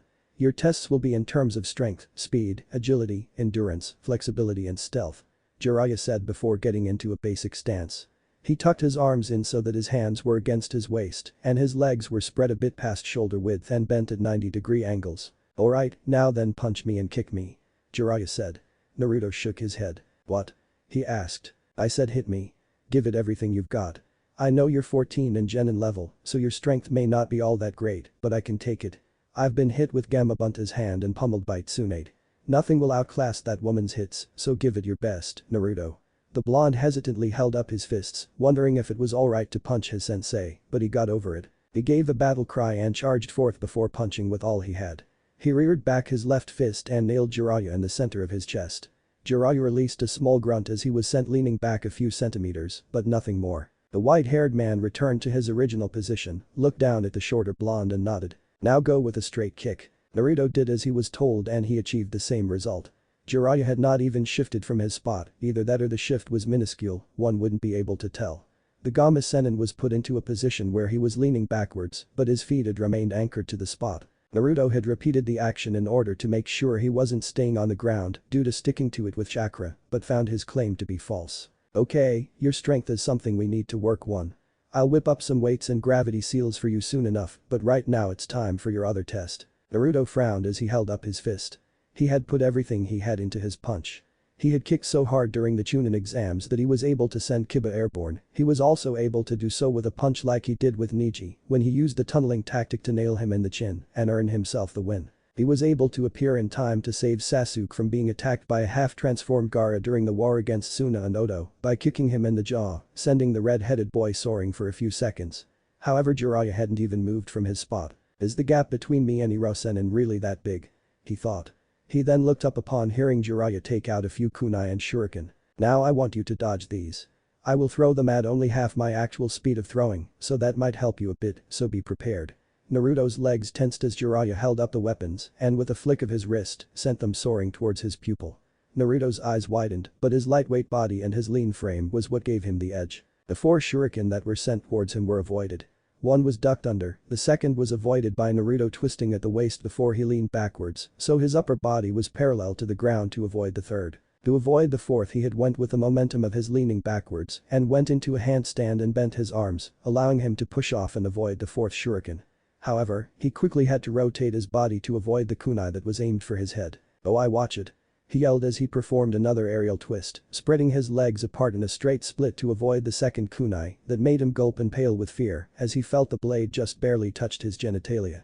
He then reached out and snatched Jiraiya's third kunai out of the air and threw it back at the fourth. A resounding clang was heard upon impact. Jiraiya nodded with satisfaction. "How did I do? I'll give you your overall score when I finish with them all," he informed the blonde. He then held up a few rocks in his hand, there were about 10 of them. "I'll test your pain tolerance and your endurance test. I'm going to pelt these rocks at you and when you think you can't handle any more hits, just say when," Jiraiya instructed. The disciple of the Gama Sennin nodded before slipping into the stance Jiraiya had made when he was doing his strength test earlier. He then tensed his muscles and nodded to the black-eyed man. Jiraiya hurled the rocks. 1, 2, 3. They struck Naruto with amazing force, but Naruto refused to go down. His determination and pride refused to let him do so. 4, 5, 6, 7. The 4 stones hit him in the chest simultaneously and Naruto gritted his teeth but suddenly released a heavy oof as the 8th and 9th struck him in the solar plexus hard enough to knock the wind out of his lungs. He coughed as he aimed to retrieve the oxygen and looked up at his teacher. "When?" he wheezed out, earning a chuckle from Jiraiya as well as from his 2 tenants. "Now for your final test, stealth. I've heard of your pranks, Gaki, and I gotta say I'm impressed from what I've heard. At the age of 6 you were able to sneak into the Hyuga compound and hit them with glitter cannons and rainbow paint, able to make the Naras look like giant chickens with the classic glue and feathers with a red rubber glove atop the head and a yellow paper cone for a beak. Venture into the academy which is guarded by a few high-level chunin and stick all the chairs up against the ceiling by nailing them down, or up I should say. At age 7, you broke into the Uchiha compound and face painted all of them in their sleep so that they had mustaches, monocles and whatnot on their faces, as well as plastering a clown face onto Uchiha Fugaku's face." Jiraiya and Naruto laughed as the white-haired man listed all of Naruto's most notable accomplishments as a master prankster before stopping at the final one. "And the coup de resistance at the age of 12 2 years ago on the day before you became a genin. Oh boy, I really laughed when I heard about this one. You were wearing that," he pointed at Naruto's jumpsuit, "horrid orange piece of shit you call a jumpsuit, in fucking broad daylight, and you painted the fucking Hokage monument." Naruto blushed in embarrassment before registering what he said. "Oh, what's wrong with orange?" he growled out, huffing in mock anger at his sensei. Jiraiya chuckled before ruffling Naruto's hair. "This thing has done me wonders and I still haven't gotten caught. Well then, if you want to prove me wrong about the orange piece of shit, then hide. I'll give you 10 seconds to hide from me and then I'm going to see how long it will take me to find you. However, I'm going to put a limit as to how far away you can hide. About a 10-meter radius should be suitable," and Jiraiya smirked evilly, causing Naruto to shudder in his mind. "I'm going to make this a game. If you exceed that radius, or if I am able to find you within 1 hour, I will teach you a Fuuinjutsu technique that the Yondaime knew." Naruto grinned and bounced up and down. "Really? Let's go. Wait if you lose." However, Naruto frowned as Jiraiya uttered the L word. "You will have to read my Icha Paradise Volume 1, admit that Icha Paradise is a good novel, and that I, the author, am a god among men for writing them." Naruto's eyes widened and his jaw hung loosely. It wouldn't be possible. He couldn't say those things to the perverted man, it just wasn't humanly possible for a boy like Naruto to. The blonde shuddered compliment the pervert on his literary works, but he weighed his options. On the plus side, he could learn a cool jutsu. On the cons end of the scale, he would have to swallow his pride and compliment the pervert for his perverted deeds. Jutsu read a piece of smut. He muttered this to himself before sighing and complied with the bet. Jiraiya grinned wider at that. "Okay then. Ready?" he asked. Naruto grinned like the Bijuu within him. Stealth was his element. There was no way he'd pass up the chance to hide from a member of the Sannin. "You know it, Iro Sennin," Naruto exclaimed, jumping to release some excess excitement. Jiraiya held up 10 fingers as he told Naruto to go. However, as soon as Jiraiya blinked he realized he made a very grave mistake. The boy had disappeared within that split second and Jiraiya's face paled slightly as he tried to feel for the blonde's chakra. Impossible, he's able to suppress that large chakra supply of his. Just what the hell is this Gaki? He thought as he began his search for the blonde. 1 hour later, Jiraiya scowled as Naruto was riding atop the older man's shoulders on their way back to the campsite. Hirosenin lost. I'm going to get a cool Fuuinjutsu too, Dadabeo. He laughed. Jiraiya's eye twitched. I can't believe it. I'm a seasoned ninja, a cage-level ninja and a member of the Sannin, and yet I was unable to find a dumbus of a 14-year-old brat, still getting his ears wet as a shinobi, Jiraiya muttered. I resent that comment about being a dumbus, Hirosenin. Naruto deadpanned. Now I see why those Anbu have good reasons as to why they were unable to catch you. Jiraiya said as he dropped down with Naruto, and the blonde was roughly dropped down on the ground as he had fallen off of the older man's shoulders. Tai. Hirosenin, that hurt. Naruto said as he rubbed his hurting cranium. The two males then looked up at the sky and noticed that it was almost sundown if the sky's color was any indication. No longer was it blue, but reds, yellows and shades of magenta were beginning to bleed into the expanse of blue. Jiraiya then walked over to the sizable pile of firewood and threw in a few sticks within the already prepared set he had made prior to Naruto's tests. He then set it aflame with a small Kaiten jutsu. So how did I do, Hirosenin? You said you'd give me my overall results when we were finished. He said. Jiraiya nodded as he sat down on the grass next to Naruto. Now Naruto, you are good shinobi, but it appears that whoever was your Jounin sensei didn't do a very good job since you appeared to be self-taught. Kakashi was your sensei, right? He asked. Naruto frowned and nodded. All he taught me was tree climbing. There were a few team building exercises and he made us do a few tactical training drills, but there was nothing he taught me and Sakura-chan individually. Everything was given to the team. I know he needed to train him with a Sharingan, but he got to jutsu training, he got speed enhancement training Chidori. Naruto held his hand up to his chest where the Uchiha had stabbed him in the chest at the Valley of the End. Jiraiya's eyes narrowed. He would have to have a word with the silver-haired scarecrow when the trip was over. Hey Gaki, listen, the Uchiha Gaki may have gotten all that shit, but you're training with me now. You're going to learn some epic stuff that's going to make the Uchiha look like he was still a newborn. And plus Rasengan trumps the Chidori any day. He smirked. Naruto chuckled. Arigato, Hirosenin. I needed to hear that. Jiraiya ruffled the blonde's hair. Sure thing, Gaki. Well, moving along the results of your tests. I will be putting you on a scale from Genin to Jounin, since your abilities do not exceed that of an Anbu or Kage. Well actually, stealth and chakra supply are in those levels, but other than those two, Naruto nodded. Alright, your strength. Your strength, I would place you at low Chunin level. You're a rather strong boy, Naruto, even for a kid of your age and the lifestyle you had and given your diet. However, when Sarutobi-sensei was still alive he told me you had a ramen-based diet with only milk and a few vegetables to add variety to your diet. So to build up your strength, you will be given a better diet. Protein, carbohydrates, vitamins and minerals for example. Naruto was about to yell out against being denied his beloved ramen, but was silenced by Jiraiya's hard stare. Naruto, you can't keep having ramen all the time. It's the reason why you're shorter than everyone else in your age group. No doubt that by the time this is over with, you'll be at least up to my cheek in terms of height, and I'm past 6 feet tall. Fine. Naruto huffed, but can I at least have it sometimes? 3 times a week on days of your choosing, but it will only be as a snack. Nothing more. 1 ramen on every one of those 3 days. Now then, also to increase your strength, like I told you before, I'm going to be giving you some weights inscribed with gravity seals. These will allow you to increase the weight of the weights that I will give you when you get used to them, so that way your body will always be working to adjust to become stronger to handle the new weights. Naruto nodded in understanding. Your speed is rather good. A high Chunin level of speed, but I'm guessing that from your recent battles like the one with the Hyuga during the Chunin exams, your speed is much better when you're under the influence of adrenaline. You saw my fight? Naruto asked. Jiraiya gave Naruto a soft smile, noting the hunger for acknowledgement in them, and nodded. You performed rather well and the tunnel tactic was rather good, but the chess and shogi lessons will help increase your tactical mindset. Kyuubi's chakra saved your ass though, so even though I will be teaching you how to further your control of the fox's chakra, I will be teaching you to handle yourself without it. I don't want you to be too reliant on Kyuubi. Okay, Hirosenin.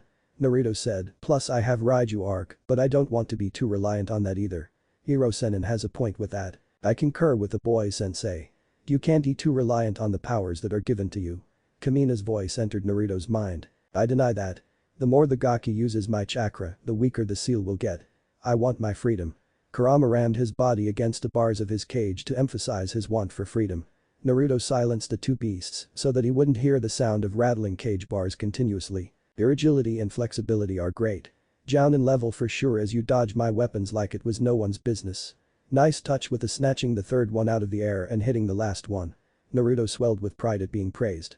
Your endurance on the other hand, you were down after 9 hits. Enemies are going to hit much harder than my rocks, and I wasn't even throwing them as hard as I could. The Kyuubi will be there to heal your wounds, yes, but that doesn't mean that it will heal them as fast as it can for all of your wounds. What's that flesh bag talking about? My ability to heal the kid's wounds makes it seem as if the boy is practically immortal. And his heritage as well. Kamina added. What's this about my heritage? Naruto asked. Though silence was all he was met with. He scowled before focusing back on Jiraiya. Your stealth is superb, as I told you. High Anbu level for sure, and it can become even greater if you keep training in it. Just because you're good at something doesn't mean you shouldn't keep practicing it. I learned that the hard way when I found out I was good at peeping, but then I stopped after a few days to write the volume 3 for Icha Paradise.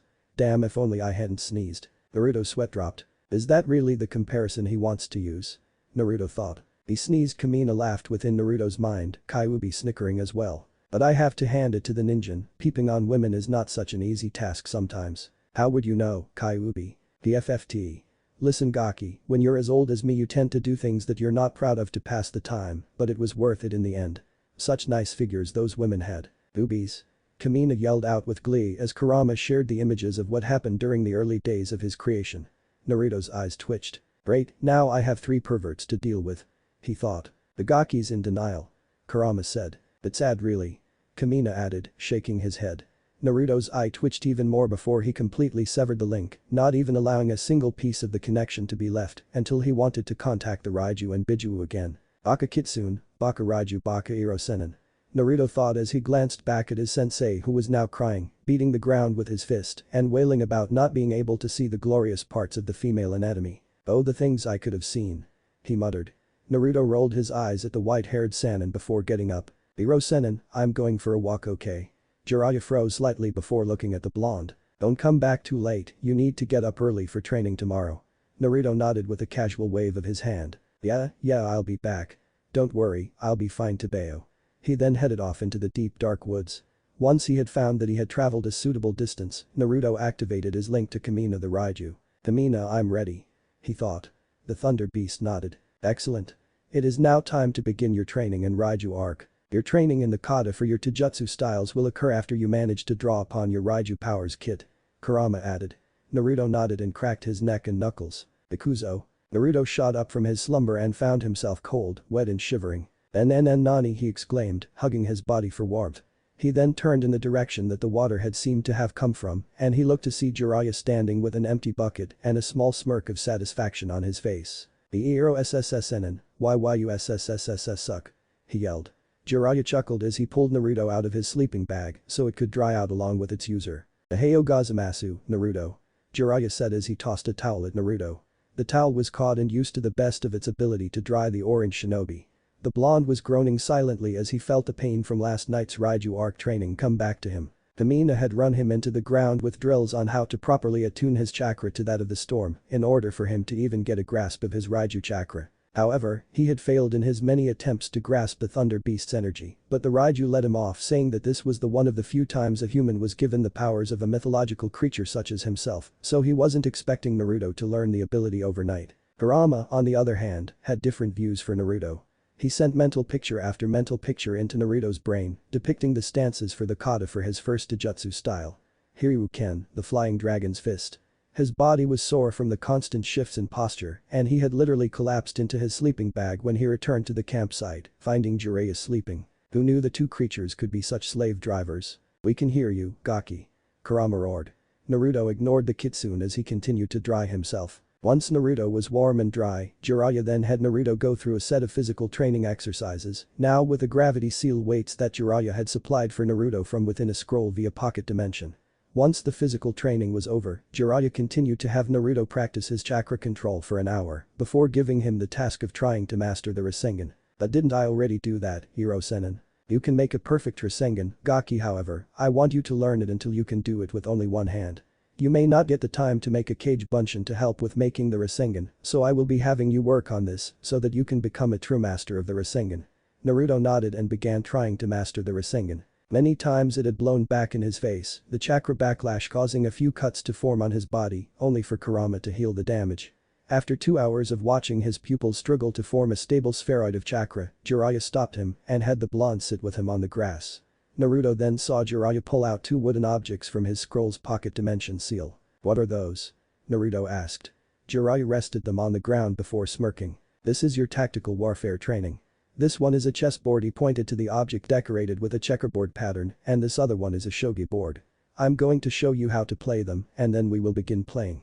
Naruto groaned as he explained the rules of each game. It was long and boring to listen to, but Naruto found himself to be rather interested in the games when they began playing. He liked chess better due to it being less complex, but he still found it required a lot of patience and strategy in deciding what to move and where to move it.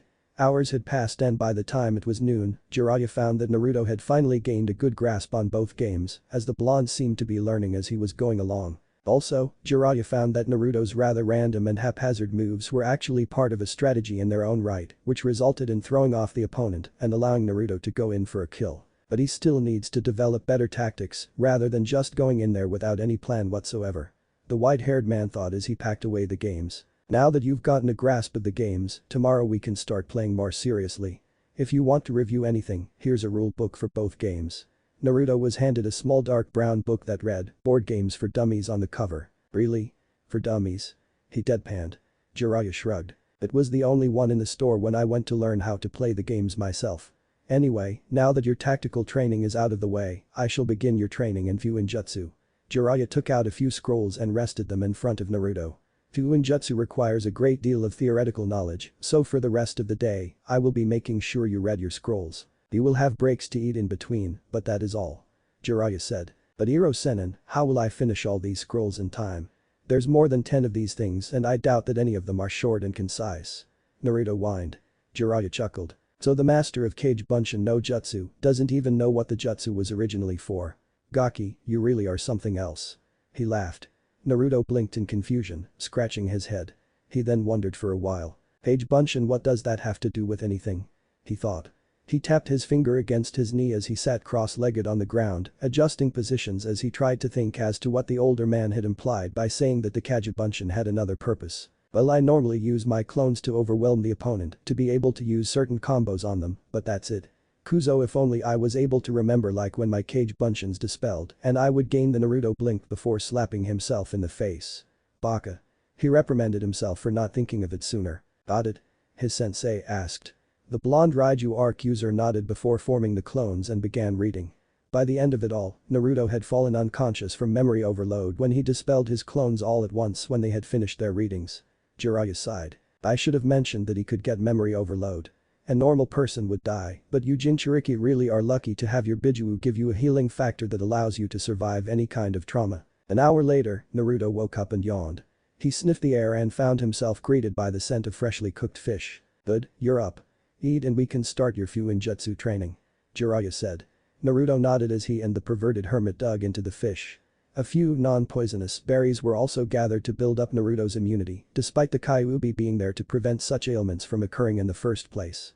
After eating, Jiraiya then began to explain the practical use of Fuuinjutsu. Fuuinjutsu is described as the use of seals which are written in the form of elaborate kanji in order to create the seal formula, which can be made either through the use of hand signs, but most commonly through the use of a scroll, brush and ink. The ink for Fuuinjutsu is made with the constituents of regular ink, but there must be a slight amount of blood mixed in with the ink in order for the Fuuinjutsu to work, since blood was a part of the body, and thus, the blood possessed chakra within the cells.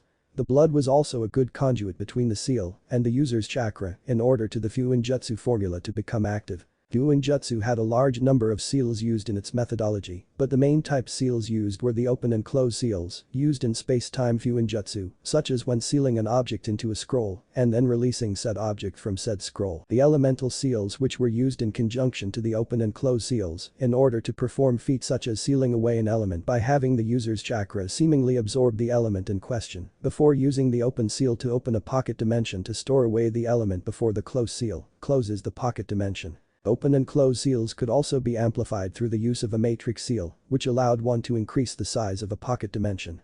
It was found through a large amount of study that a pocket dimension actually had a limit to the amount of objects it could store. The matrix seal was invented in order to split apart the pocket dimension and make it into the shape of a mathematical matrix, a grid shape if you will.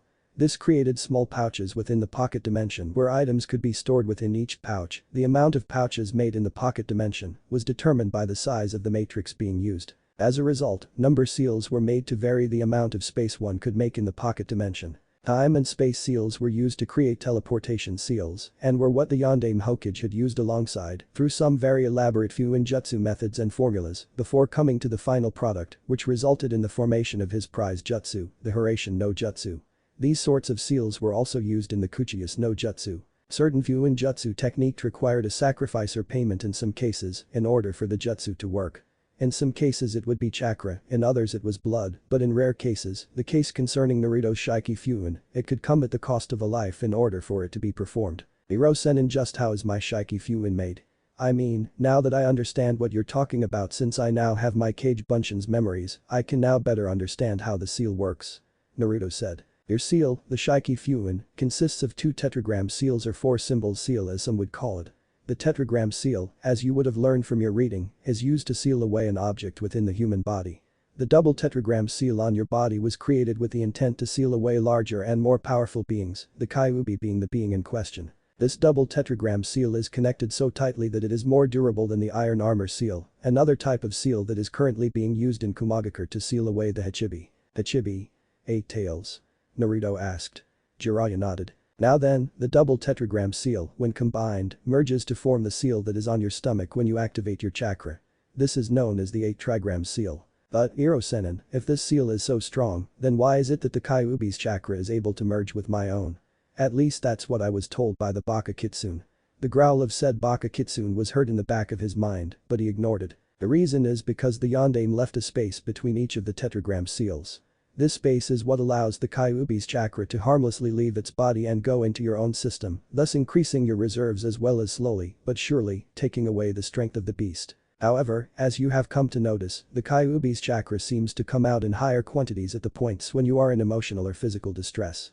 As a result, due to the large amount of chakra being forced through the seal, and the fact that the seal weakens with age, you are thereby weakening the seal even more. Naruto's eyes widened. Is there any way to tighten it back?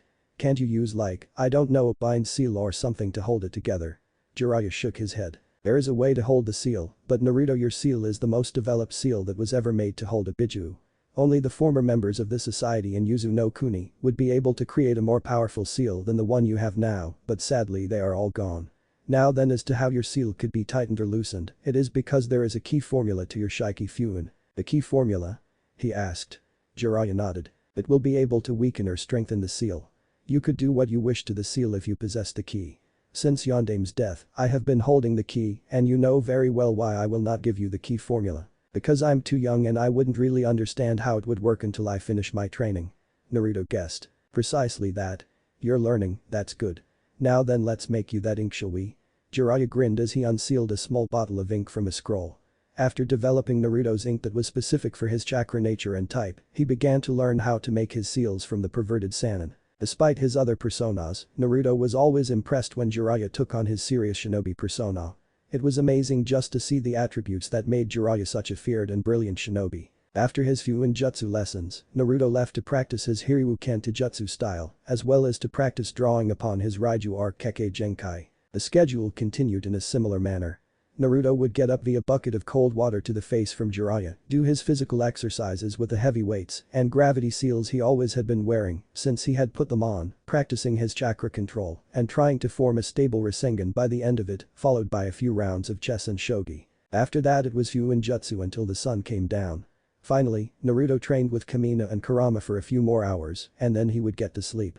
Lather, rinse, repeat. Time skip 5 days later, Naruto sighed as he sat atop a piece of the broken infrastructure that was once a part of Uzumaki no Sato, the village hidden in the whirling tides, the capital of Yuzun no Kuni. He had been informed a bit as to what Yuzun no Kuni was about by the white-haired Sennin, and Naruto was always still taken aback when he was told just how they suffered from genocide. After having spent a week on the island, Jiraiya had decided to give Naruto a break for the day. All work and no play made a very dull boy after all. As Naruto stared out at the sea from atop the piece of destroyed building, he marveled at the hidden magnificence of the whirlpools that protected the island. He sighed as he continued to stare out at the open expanse of blue. 1 week. I can't believe it's already been that long, I feel like I just got here. Naruto muttered to himself.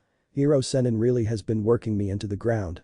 He added as he looked over himself. His orange jumpsuit jacket had to be discarded in the end as the physical training and the backlash from the Rasengan, plus the fact that he was now making progress with drawing upon the Raiju arc chakra and thus making wind and lightning shoot forth from his body. The compilation of repercussions sometimes left a slash mark or burn on his jacket and was what resulted in the discarding of the jacket in the first place. Thus all he had on only his orange pants, his navy blue t-shirt which he wore over the padded vest that was to prevent kunai or shuriken from going into his chest flesh, though he thought that it did a poor job of doing that if being impaled by such weapons had occurred on a regular basis during his time with Team 7, his blue shinobi sandals and the necklace Tsunade gave him. He fingered the piece of jade-colored jewelry before jumping off from the piece of rubble.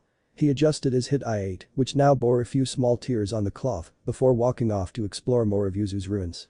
As he continued to walk, he spotted something that caught his eye. It was a piece of red stone that bore a familiar shape. Naruto walked over to it and found the stone was a bit circular in shape and found other pieces of the rock nearby, though they were slightly scattered away from each other. He took up all the pieces of the rock and began to turn them around in different directions so as to solve this new puzzle. After a few minutes, the blonde Jinchuriki managed to piece together the rock-like puzzle, causing his eyes to widen as he realized what it was he was looking at. It was the shape of the spiral that was found on the back of his clothes, the orange jacket to be more specific, and on the back of Jounin vests. He then looked up and stared at the building before him, despite being rather old and dilapidated and tilting at an extreme angle that would have been sure to make it topple, was still standing, the large piece of it missing, the original resting place of the spiral he had pieced together. He let loose an audible gulp of nervousness before he entered it. The blue-eyed Uzumaki twisted and turned through it, venturing deeper and deeper into the building, descending down the stone steps that were sure to have extended underground, given the fact that after 8 flights, he still hadn't reached the bottom floor. He then leaped over the railing of the steps, using his better chakra control to skid down the walls, before coming to a stop at the bottom floor. He observed the area before holding up his hand. He took a deep breath and drew upon the power of his Raiju arc, and immediately, lightning coated his hand in a bright blue color. The sparks of blue voltage flew off from his hand, but it generated a suitable amount of light. He then spotted the single corridor that lay before him and ran down it. He continued to run down the lengthy pathway before stopping. Dead end. However, it was what was on the dead-end wall that caught his fancy. It was the spiral, the crimson spiral that brought the feeling of familiarity to him every time he saw it. He saw it once more and placed his hand against it. Suddenly a seal array sprung up and Naruto held up his lit hand to observe it. It was a rather complex dimensional seal array with various open, close, time, space and matrix seals written in the shape of a square that had a circle lying within the square. Then in the center of the circle, 2 more open and closed seals lay there with a single kanji for blood lying in between them. It was a space-time seal, meaning that there was a pocket dimension of some sort behind the dead-end wall. The numerous amount of guard seals along with the kanji for blood which implied a blood seal was hidden somewhere amongst the array. Naruto placed his hand against the wall before he saw the seals take on a blue glow once he had made contact with it. His eyes narrowed and noticed the glow would vanish upon taking his hand off of it and then returning when he placed it back on it. He pumped a small amount of chakra into the blood seal and he saw the square and circle that surrounded the seal array suddenly break down and vanish. His eyes widened before he bit his thumb out of sheer surprise to see if his theory, the one flowing through his mind, was true. The blood flowed from the small wound before Kurama could heal it and he placed his bleeding thumb against the blood seal. The seal array then released a crimson glow, a glow that was bright enough to meld with his lightning's generated light and make it become a violet color as the colors mixed. Once the seal array stopped glowing, the kanji for Uzumaki then appeared in front of his face with the spiral beneath it. Naruto's eyes widened as he stared at the kanji for his last name. He tentatively reached out to touch it only to draw his hand back when the wall rippled as if it were liquid. He slowly touched the wall once more and the wall indeed rippled. He pushed his hand further through the rippling surface only to see that his hand could now go through the wall. He took a deep breath as he wondered just what awaited him on the other side of the wall. I've never backed down before. I swore I would never run away from anything, so why start now? He asked himself. Because retreating could sometimes kill you? Kamina spoke. Because you're a baka. Kurama added. Naruto's eyes narrowed as the smartasses that lived in his mind began to speak again. Urusei, Baka Kitsune, Baka Raiju. He thought back to them. He insulted us. How painful. The 2 powerful beings released mock sobs of sadness that caused Naruto to sweat drop. He shook his head to rid himself of the voices in his head. He just realized how insane he made himself sound as he made that thought, though. He pushed through and then he went through the wall and found himself in a large, spacious room filled with numerous dust-covered scrolls. Most pertained to Fuuinjutsu, some were about elemental jutsus, mostly relating to water and earth, but then Naruto spotted one. It was rather large, dusty, and the scroll's paper was yellow-brown, showing that it was kept here for quite a while. It was titled History of Uzumaki Naruto, then read it through and realized that the scroll was about the Uzumaki clan, the clan on longevity and a clan of sealing masters. Uzumaki clan, my clan? He wondered. He then continued to read on before coming across one piece of information that dated back about 36 years before his birth and the final entry in the history scroll. It was more or less from a first-person perspective, thus it was probably the author's entry in the scroll. Izushi Ogakure no Sato, our once proud home is now afflicted by battle. As a result, our country is now a war-torn area due to people fearing us for our skills in Fuuinjutsu. Uzushio has taken a precautionary measure due to the circumstances our island has been put under. We have done what we could to send away as many people as we were able to. Some of the boats were destroyed in the process and killed off the passengers, but at least I was able to see that some of them made it through. Naruto swallowed hard, gripping the scroll as he kept reading. I am going to die dealing with the enemies surrounding the main island, I know that very well, but at least we were able to store all of our most treasured secrets and knowledge down here. Only a man or woman of Uzumaki heritage will be able to break these bindings that lock away the last remnants of Uzumaki heritage. Now then, I guess I better write one last historical event before I go off to fight alongside my brethren. Naruto paused as he looked around the room. The last of Uzumaki heritage, huh? He thought before continuing to read. But this was what caught him off guard. The piece of information that sparked something within him. What it was, he couldn't describe it, but he knew that the feeling was one that shook him to his core. He read the passage out loud to himself so as to assure himself that what he was reading was in fact real. Circumstances in Yuzumaki Ogakure no Sato's economy due to the potential events of war had resulted in us sending away Uzumaki Kushina, one of the noble daughters who had migrated to Konoha for protection. Uzumaki Kushina, having a special chakras that hold the ability to subdue the Bijuu, became the second Jinchuriki of the Kyuubi no Yoko as decreed by Senju Uzumaki Mido-sama, wife of Senju Hashirama, the Shodaime Hokage. Naruto dropped the scroll in his hands before looking down at himself, more specifically his stomach. Previous Jinchuriki of the Kyuubi. Izushi Ogakure, former land of the Uzumaki clan. Naruto's thoughts raced. Confusion, distress, sadness, these emotions rushed through him before compiling into one single entity. Naruto's head bent low, his bangs shadowing his eyes before his head snapped up, his eyes flashing to a deep crimson, and lightning and wind surrounded his body in small bursts. His chakra flared with his spiking emotions before turning to his mouth twisted into an animalistic snarl as he stormed out of the room, the large scroll tucked under his arm. He had to have a little chat with his sensei. Chapter 3. Rage of the Storm. Anger had boiled into Naruto's mind as he felt the intense rage as begin to stir some of Kurama's chakra inside him. The chakra had become an addiction to his anger in which he had felt the animalistic behavior come into place, the animal part of him coming at him, filling his mind with the intention and sense that the hunt was afoot. If he couldn't get direct answers from his master, he couldn't get any answers from him at all whatsoever, he was going to shred his face and rip his work to bits. He never knew nothing, know a damn thing about his family, his heritage, or if there was anyone alive that was even blood related to him. Seeing now that finding out what his heritage was gave him some aspect of happiness, relief, knowing that he wasn't the only Uzumaki. Yet he had come to know that the Sannin had lied to him, he knew who this clan was, the old pervert was around during the Second Shinobi War. He was the master of Yondaime, student of Sandaime, he would have known who the second Jinchuriki of Kurama was. How much was he lied to? How much was hidden from him? Did the Sandaime know? Did Tsunade or Kakashi know? Just how much was lied and hidden from him due to his status? Naruto snarled as he stomped through the rubble of Yuzumaki Ogakure no Sato. His snarl temporarily became a deep frown. My home? He thought. I had a home outside of Konoha, I had family outside of Konoha, and I was kept from it. Naruto thought, tears lining his eyes as he realized he was most likely the last of his kind. Though the scroll in his arms had said that some Uzumaki clan members had managed to escape the genocide, there was no telling if they were truly alive or not. Naruto wiped the tears away before continuing to his destination.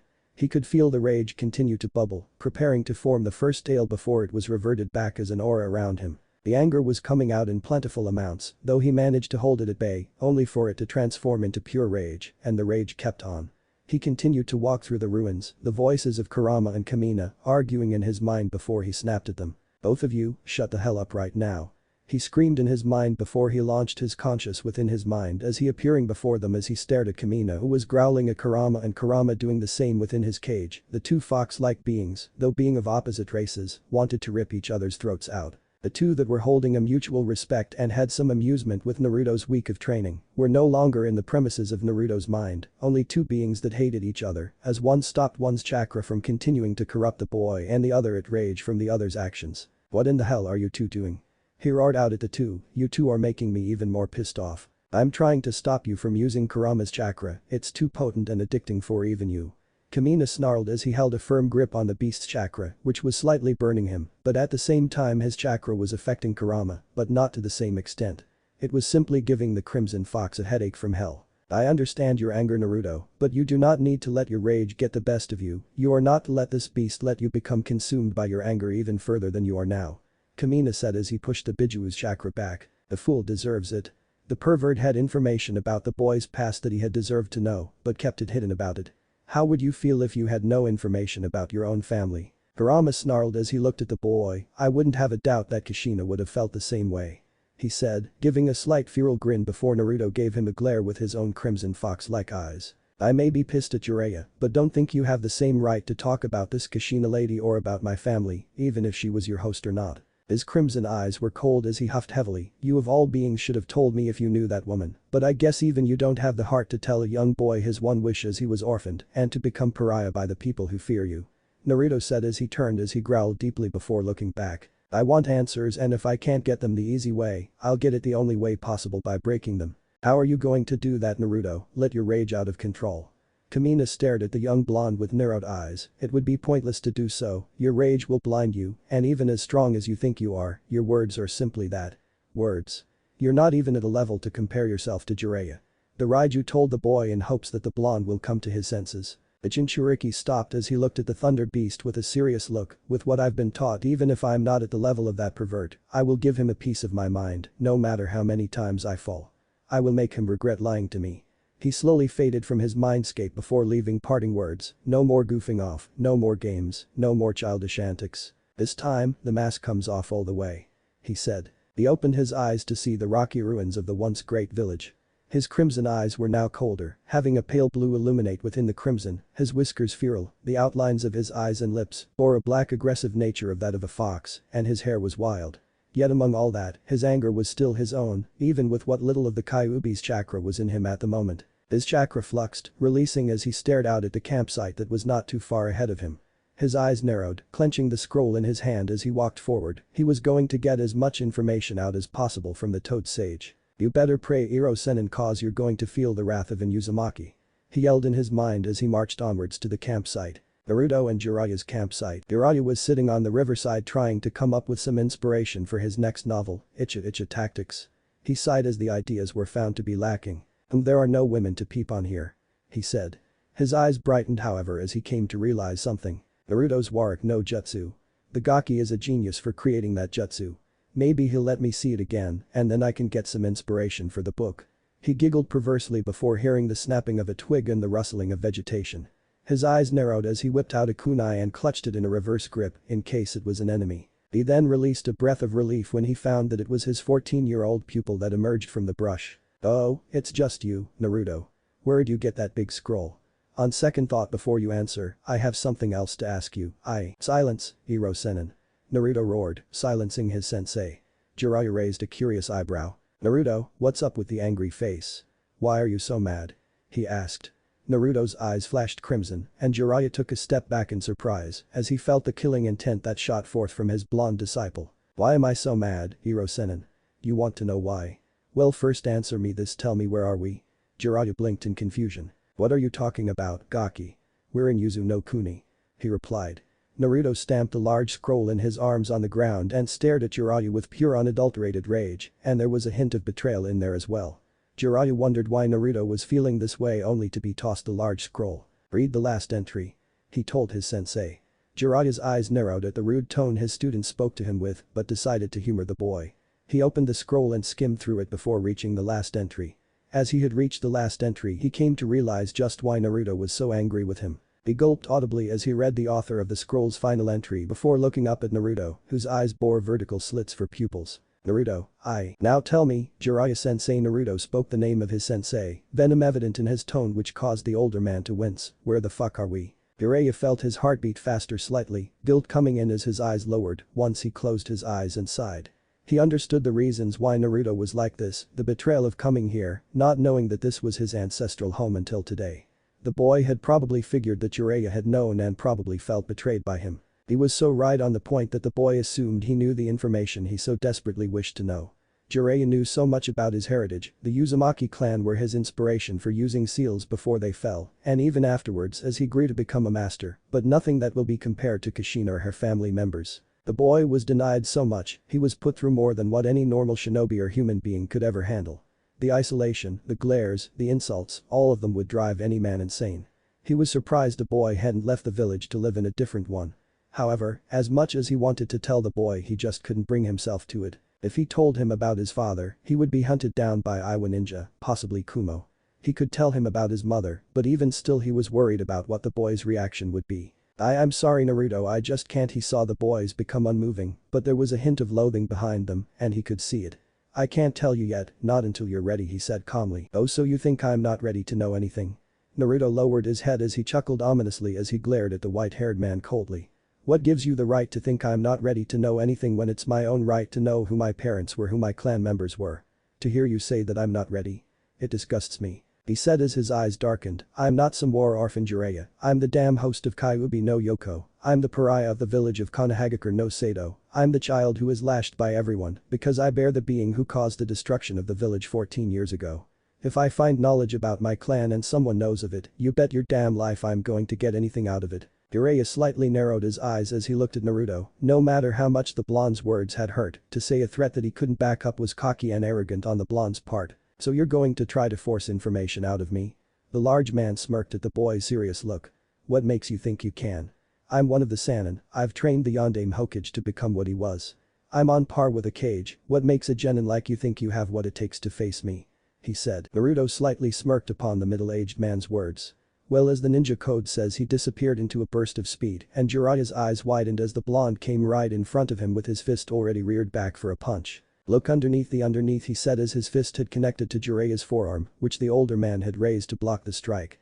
He launched another first as he rapidly punched the Sannin's forearms with heavy hits. Brown you out by crossfade. Jiraiya was slightly surprised by the blonde's burst of speed, with the weights and seals on him, he should have slowed down to a low chunin speed or high genin speed. However, seeing now that his speed was still at a high chunin level speed. His hits, though were of rage, were strong on their own accord as well, about a low chunin or near mid chunin. His attacks were slow though due to the heavy baggage on him. He must have been hiding his full skill from me, with the weights off, he must be around a mid-jonin level speed. Compared to his fight with Niji, he only brought this kind of speed with Kyuubi's chakra. This is all him, but why hide it? He thought. Jiraiya noticed the blonde's leg come at him from the side, and he grabbed it with ease, before he threw the blonde a great distance back. Naruto slammed on the ground once, but quickly leaped back as he skidded a few yards on his feet. He snarled as he made a hand sign. The cross-shaped hand sign for his signature jutsu. Page Bunshin no Jutsu. He had summoned 10 clones. The blonde looked at Jiraiya with narrowed eyes and then knelt down as he looked at his clones and sent them out to go. The 10 clones prepared their kunai as all of them charged at the white-haired ninja. They all rushed out, scattered as 3 jumped into the air, 2 slid on the ground aiming at the Sannin's legs, and the remaining half prepared a frontal assault. Jiraiya gasped at the ones descending and quickly grabbed the closest one. He then jumped back, bunshin in hand, in order to avoid the strikes from the other 9 cage bunshins. As he landed, he grabbed the captive clone's wrist and he took the kunai away from him. Throwing it at one of the charging ones, he impaled it through the skull, causing it to poof out of sight. As he did that, he held the cage bunshin he had captive and threw it back at another one of the clones, sending the 2 rolling on the ground.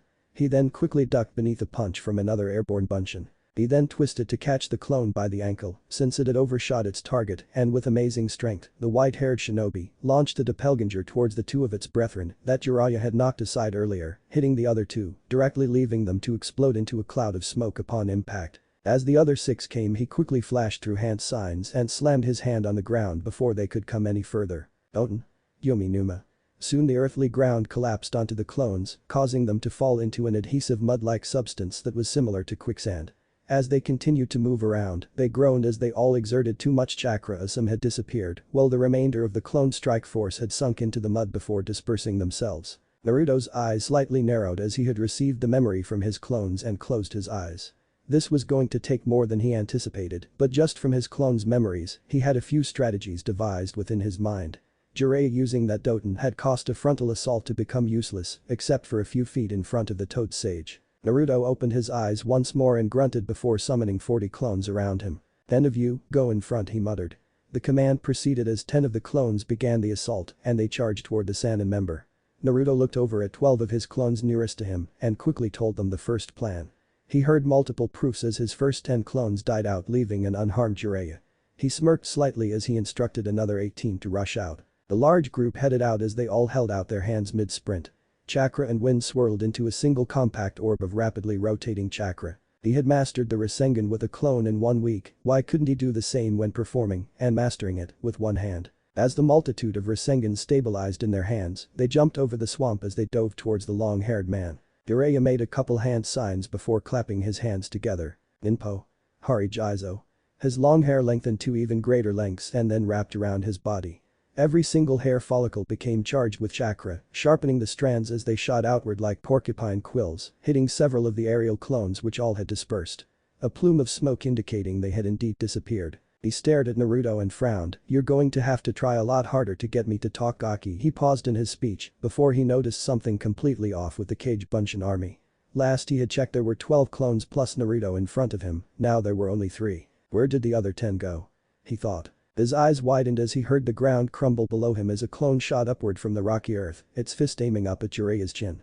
The Sannin moved a foot back, dodging the rising fist, and quickly raising his leg up, he slammed it into the clone's ribs, sending it into the distance as it exploded into smoke upon impacting with a tree. He quickly heard multiple sounds of burrowing from the ground as 4 clones from each side of him launched out of the ground, preparing to bring hell to the Gamma Sennin. Jiraiya shifted into a stance with his palms positioned at his hips and his right leg placed behind his left. Twisting his body at the hip, he lashed out with a palm strike, resulting in him facepalming one of the clones. He then spun around and slammed his elbow into the stomach of another Cage Bunshin. Backflipping, the Sannin member avoided the double axe kick strike from the other 2 that had emerged from the ground as members of the 4-man underground assault. Jiraiya then landed in a handstand as he saw the clones continue their charge. Showing great skill, Jiraiya parried away their punches and kicks with his legs and feet alone. A 2-punch assault aimed for his spine was formed, but Jiraiya once again parried the blows, sending them to either side of him. After that, he began to rotate on his hands, lashing out with a brutal whirlwind of kicks to the clones' skulls. The first 3 consecutive kicks already brought an end to the stronger clones. Sensing movement near him, Jiraiya stopped spinning and bent his arms at the elbow so that he would be able to push off. As he did that, he twisted in midair and performed 2 straight kicks. Each kick hitting a single clone in the face. As those 2 clones dispersed, the white-haired man took out a kunai and collided his blade with another Kage Bunshin's. He then moved aside the shorter male in order to duck beneath the diving clone that aimed to crash into his skull, stabbing said clone in the stomach as it appeared overhead. As he did that, he kicked the kunai-wielding clone in the stomach before throwing his kunai at it, impaling it through the chest. As the clones died, Jiraiya noticed one more clone came out of the ground, only this time with a Rasengan in hand. The clone was only a few feet from the elite shinobi, his chakra sphere reared back and he thrusted it forward, aiming it directly at the man's sternum. Jiraiya narrowed his eyes at the closeness of the sphere, only being a few mere inches from his chest. Though his eyes could see the ball clear as day, the boy was fast, but he had to be a lot faster to provoke him to such an extent. He raised his arm and snuck it within the Kage Bunshin's guard before striking the Rasengan holding arm, diverting the attack. The clone's eyes widened as it neared the ground only for Jiraiya to grab it and turn it around, so it faced him once more. The white-haired sage grabbed the clone's wrist as he shifted the attack towards the clone's gut, reversing the Rasengan completely as it shredded the clone's flesh. In a plume of smoke, the Kage Bunshin was defeated. He raised his head as he looked back. The boy was using tactics with his clones to see what weak spots were open, and thus when the time was right, he would send out the clones that were hidden after the others failed to do so. This was nothing like he had seen from Naruto after noticing the boy's personality. The boy was dumb, but was that all a farce, a facade to simply let people believe he was this dumb boy who in truth was intelligent in his own way? For a slight moment he had regretted not properly training the boy right if he was actually like this, as well as learning battle tactics. The sound of feet rushing came to his ears as he turned back, seeing the boy and his clones coming to battle. What battle strategy had he planned this time? Blue eyes with vertical slits for pupils burned with anger as the blondes rushed out towards Jiraiya and they shot into the air. Just as Jiraiya came to prepare himself for the battle, his eyebrows rose in surprise as the clone smirked. They made a simple hand sign, the basic ninjutsu sign for ram smoke enveloped them, and then from out of the clouds came 3 near-naked blonde females. Warak no jutsu, the clone said as they winked at Jiraiya, causing the white-haired man to go wide-eyed and have a bloody nose. The distraction had succeeded as the clone narrowed its eyes, launching a deadly kick into Jiraiya's face, sending the man falling backwards. The clone disappeared in smoke, and within that smoke was a glowing blue light which blew the smoke away, as a sexy clone had completed forming a Rasengan into the female transformed Naruto's hand, which closed in at Jiraiya's sternum. Warak Rasengan, Naruto said, slamming the jutsu into Jiraiya as the man fell back. The jutsu caused an explosion as it laid a large amount of smoke and debris in the area. Naruto came out, no longer in his female transformation as he landed across from the blast site just a few yards away. He studied the smoke pile, waiting, he knew that the attack wouldn't take down Jiraiya. The man wasn't a Sannin for nothing. He was a cage-level ninja, a powerhouse. A simple technique like that wouldn't defeat him. It was only a few brief moments before Jiraiya's shadow stood in the debris. Once it cleared up, it showed the man with little to no harm on him. His clothes, namely the chest area, had a circular hole in it from the Rasengan, with a noticeable swirl-shaped burn mark there as well, while the rest of his attire had only a little amount of tearing. His eyes showed a hard exterior to them as he frowned at Naruto. "Okay, if that's how you want to play Naruto then I will do that, but you're going to regret it, Naruto." This was no easy Jiraiya, this was the man who was going to give the boy his just desserts. He made hand signs as he inhaled air into his lungs. Pain. Endin. A large fireball shot out from the man's mouth as it hurtled towards the blonde shinobi. Our favorite blonde's eyes widened slightly as he rushed many yards back to avoid the oncoming attack, preparing to dodge to his left. Though he felt heat coming towards that side as he looked quickly and noticed a second fireball on its way toward him. A slight brink of panic entered Naruto as he gritted his teeth. "Naruto." Kamina called out from within his mind as he raised his eyes, "Manipulate the wind around you in a counterclockwise direction. It will become a vacuum in the air and absorb the oxygen from the flames, do it now." The Raiju yelled. Naruto quickly did as he was told, felt the wind around his hands and felt it quickly spinning. He maneuvered it a little as he could feel it reversing into the opposite direction. Once the flames drew close enough, he pressed his hands onto the flames, his hands feeling the heat, but luckily not being burned from the fires, as the swirling winds in his hand quickly absorbed both of the fireball's oxygen, killing the attacks in an instant. The blonde grunted a little as he shook a little. He wasn't used to manipulating the storm elements yet, but he was getting the hang of it. He saw Jiraiya giving a surprised look, a slight grin came upon his face as he wiped sweat from his brow. "How did you do that?" Jiraiya asked, hoping to get an answer from his godson. It was unnatural for someone to do that unless they had a great grasp of fire manipulation, though it seemed like it was wind that was coming from the flames, yet wind was fire's opposite, the wind would strengthen flames to such a great extent. Yet the wind had killed the flames. Did the blonde have a great grasp of wind elemental manipulation and keep it a secret? Naruto closed his eyes as he began to channel some of his chakra into his hand. Lightning chakra had formed into a spherical shape in his hand. Once he closed his hand, a sword of lightning the length of his arm came into view. His eyes opened once more as they became serious, a coldness to them. He pointed the lightning sword at his sensei and frowned. "If you want to know, you're going to tie me and sit my ass on the ground if you want what's coming out of my mouth," Naruto said as he rushed out swinging the Kadachi-length blade of lightning at the white-haired man, coming at him with his attacks aiming at areas to disable the man, such as the joints or nerve areas to cause temporary paralysis. Each strike came smooth and quick, yet all were dodged.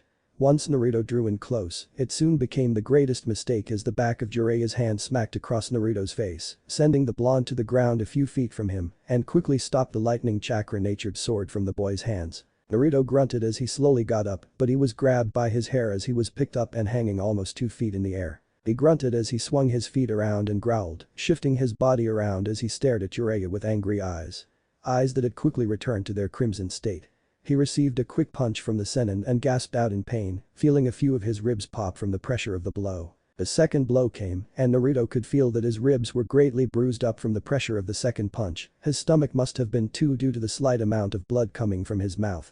3 blows overall had left his body sore and in pain. This was Jiraiya's strength, and Naruto felt he wasn't even going all out for his sake and the man's own.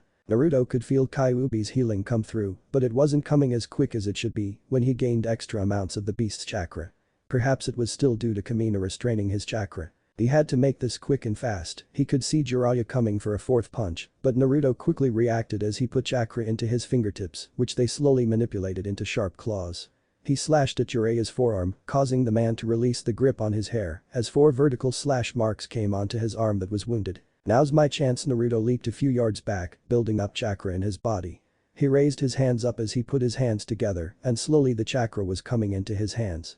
He had a week of training from Kumina and honing his skills on his taijutsu, he wasn't going to give up without pulling out one of his few new tricks. Kumina could feel the gathering of Naruto's chakra and widened slightly at the feeling and looked around. "Naruto, are you crazy, you foolish boy?"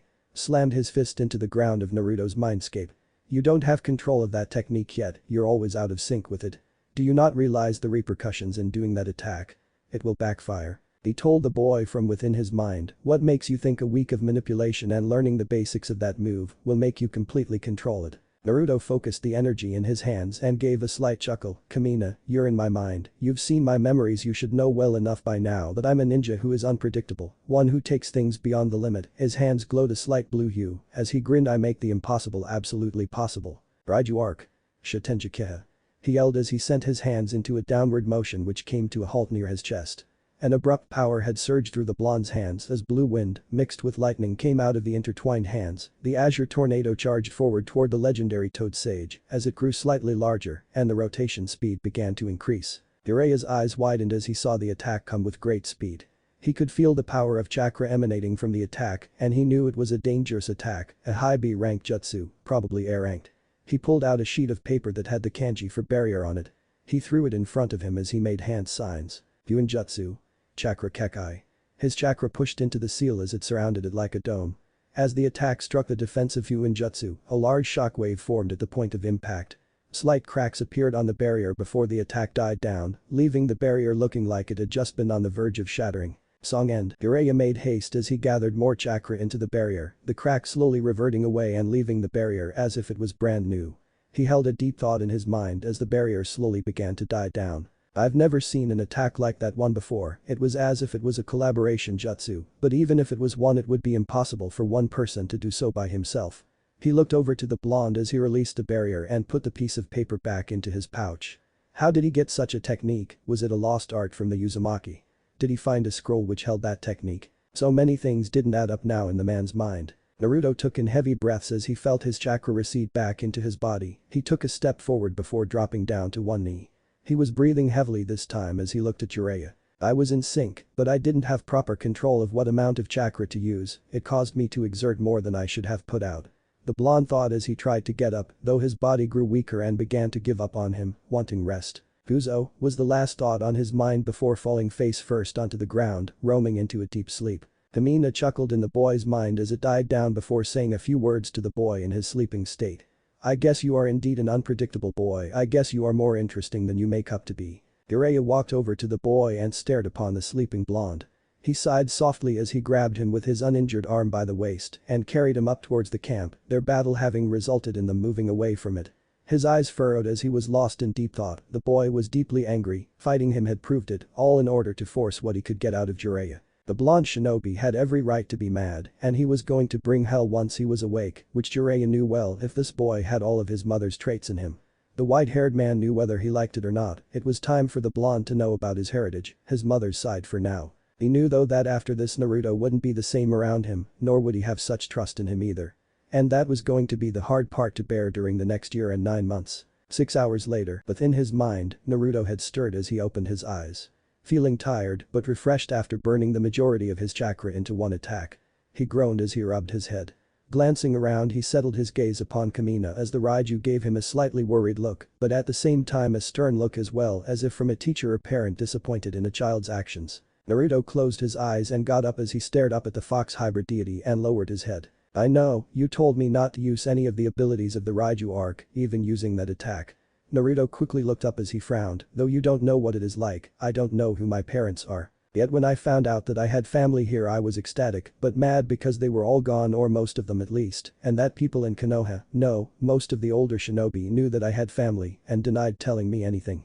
I've been robbed by my right to know who my family was," he said. Kumina stared at Naruto and lowered his head down to the boy's level. "I know boy, I know very well. I've seen many things in all my life, I've lived longer than many creatures on this planet. Possibly more than half of the existing human population combined, and I've seen the damage and the pain that all humans have done to one another during the shinobi era. You aren't the only one who felt such loss and betrayed by his own people he believed in. I'm not the only immortal who has seen this." While few of us there are, we are still here watching over in silence, and while the majority of us do not intervene, I felt it was time that I do so, he said to the blonde. Naruto lowered his eyes in disappointment as he sighed. Yeah, but I screwed up big time, I didn't take heed to your words, and I couldn't control myself into using the attack. He said. Kamina's large hand pressed onto Naruto's head as he gave a slight grin. I know I'm not making a mistake in putting my trust in your power yourself. You have good in you, boy, but you need to listen to me when it comes to controlling your power, otherwise if I wasn't sure I wouldn't have given you your bloodline, and I would have not come across you if your actions weren't true to your words. The beast stood upright and looked down upon the human boy. Never doubt yourself, Naruto, your faith is always stronger than your anger, and with your faith and actions of positive nature, you will no doubt change anyone you come across and change the future of the shinobi nations. He said to Naruto. Naruto smiled at Raiju's words before he shook his head and began looking around. By the way, why isn't Kyuubi saying anything? You two either make fun of me, chat discreetly, or argue with each other. Oh, the runt. Kamina looked over to the cage, seeing the crimson-orange fox leap heavily in his cage as his ears twitched slightly. Kurama went to sleep right after you passed out. He was bored seeing that your little dispute between you and your master had come to an end, aside from that he was getting a headache from my chakra conflicting with his own. Kamina said. Naruto snickered in return, got a low sleeping growl from Kurama, and looked back at Kamina. So, what am I going to tell Jiraiya? He's going to want some answers from me after using Shitenjikiha on him. Simple, tell him. Naruto widened his eyes slightly. There's no more point in denying him the truth anymore, just as much as there is no point in denying the real you. This facade is going to have to end with being a half-ass moron. It's time for people to accept responsibility for you as well as yourself to accept you for whom you really are. Kamina smirked, as long as you make things easy for them, they'll just get away with doing things. You need to take charge with life and push forward. Serious action will push your drive in being the strongest at the same time making life as enjoyable as possible. Raiju gave a grin of wit-birth, showing wild canines. Take this advice from an ancient being older than the Kyuubi, I have much wisdom to offer. As much as perverted antics? Naruto asked, receiving narrowed eyes in return. Don't tempt me, Naruto, Kamina said, lightning flickering around his form. Naruto chuckled nervously as the Raiju raised his hand. Now wake up. Naruto blinked in confusion as Kamina flicked him on the forehead. However, the force behind the finger flick was similar to the one when he was hit by Tsunade. Damn, that woman hits hard, and he was forced out of his mindscape and thus awakening him into reality. Naruto had jumped from the place in which he had awoken upon. The fresh heat of a campfire came and made his body feel like an oven-roasted turkey. He grunted as he arched his back a little to sit up more comfortably. It was early morning, still somewhat dark out, but the sunrise was coming into play very soon. He looked back into the fire and then looked over to see Jiraiya, still awake. The man's eyes weren't tired, but his eyelids were slightly droopy. The man seemed to have been in that same position for hours from deep thought and watching the blonde. It was kind of creeping out Naruto slightly, but the thought let go as his eyes furrowed at the man. While he wasn't as freshly angry as he was hours ago, it didn't mean that the anger wasn't gone. No, it was still there, kicking about like sparks in a dying flame which waited to die out or burn once more. Naruto, the white-haired man, paused as he closed his eyes and did the one thing that Naruto thought that he would do in his life. The man had bowed his head to the blonde. I'm sorry, I should have told you from the start about your heritage. I felt it wasn't time for you to know of such knowledge until you were of proper shinobi ranking. Though seeing your skills as it is, I wouldn't doubt that you've earned the knowledge as of now, Jiraiya said. Naruto raised his eyes a little in surprise, quickly lowering them once more as he frowned. That's no excuse and it's not going to make things easier on you. He said as he looked at the man, I had the right to know such things from the day I was born, no one had the right to take that knowledge away from me, making me feel like I had nothing to begin with. That's not true. Jiraiya looked up at him as he slowly sat down once more. If you had nothing to begin with, as of now I see a lot of things that you had. You have much of your mother's personality, her anger for example. Yet the more I see that serious look upon your face, it makes me see the face of your father, as if he was prepared for battle with nothing to lose. You had your parents in you the entire time even if they left you in the saddest way possible. Naruto's eyes were more focused in, calm and collective as he stared at the man. So the man did know his parents, but the way he said it made it clear that they were dead. You must have known my parents well to get a grasp of such details from just seeing me. Of course, they had made me your godfather after all, he said, receiving a cold glare from the boy. He frowned a bit. I know you are mad about that, but you must understand that I am a shinobi, a powerful one that has a duty to his village. I'm a master spy with high amounts of information that is important for the Hokage to know and for the safety of the village. As much as I wanted to try and raise you, I couldn't put you at that risk as a child. Well, I'm gathering intelligence, he said. Yet you could have taken me with you at a young age and trained me. You're my fucking godfather, you are supposed to have some damn responsibility to take care of me. The blonde narrowed his eyes, or at least came by to let me know who you were. Naruto turned to face the crackling flames of the campfire. I couldn't do three things at once, Naruto. I can't train and raise you while I'm gathering information on Orochimaru and the Akatsuki organization that he was once in to ensure that your life isn't at risk. He told the blonde as he waved his hand briefly. I did take some responsibility. I bought that apartment complex for you, for example, when you were at a decent age, paid the rent of your home as old man Tsurutobi gave you in monthly allowance, which half came from me and half came from your parents from when they died, and passed down their money, scrolls, and items down to you. Naruto was quiet for a moment as he gave in. It seemed the pervert actually did do something for him, even if he wasn't there for him for the majority of his life. He was also getting some of his heritage to him, money-wise at least. Yet that wasn't satisfying to him, not in the least. I suppose I have to thank you and Gigi for that, though that doesn't help the fact you knew my parents and never told me. He said as he pointed at the man, so start by telling me who my parents, my family, everything. Jiraiya sighed as he closed his eyes, opening his black eyes to stare at the cold azure blue ones. Alright then, though, after this you better tell me everything as well, that power for starters. He said. In my opinion, I wouldn't tell Jack squat to keep this kind of thing from me, since this seems like the situation where I deserve to know about my heritage, with no bartering whatsoever. However, seeing as how you give me no choice, Naruto sighed, rubbing his temples as he looked at the fire, and Jiraiya swore for a moment that he looked older, more like his father. Fine, I'll start without wasting any more time, then Naruto quickly replied as he frowned, I've been putting a damn mask on, everything that you thought about me being hyperactive and dumb was just a facade. I have high amounts of stamina, but my intelligence is something tricky. Well, my intelligence was limited due to my ostracized past as being what I am. I was a trickster in some ways. A good hint, for example, is my knack for pranks. I figured that I would make people think I was dumb, that I was reckless in order for me to get accepted as at least the village idiot, so I can be accepted more.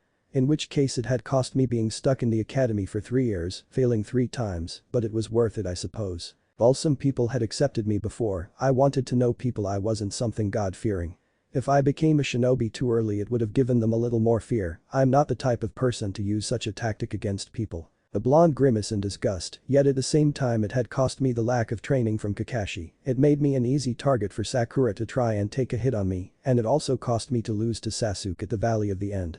If I wasn't playing dumb, none of those things would have happened. Jiraiya was surprised to say the least. The boy had played a major wild card in his life, and it was perfect for a shinobi skill, masking his true person, his true goal. He was a genius at hiding his intelligence and maturity. He took the ninja code to the exact level as it should be, as it was many years ago during the time Minato was a major leading role in the Third Shinobi War, and from those who took big parts in the Second and First War, as history puts forth. That's quite impressive, mostly Anbu can do that, yet you've been doing it for God knows how many years.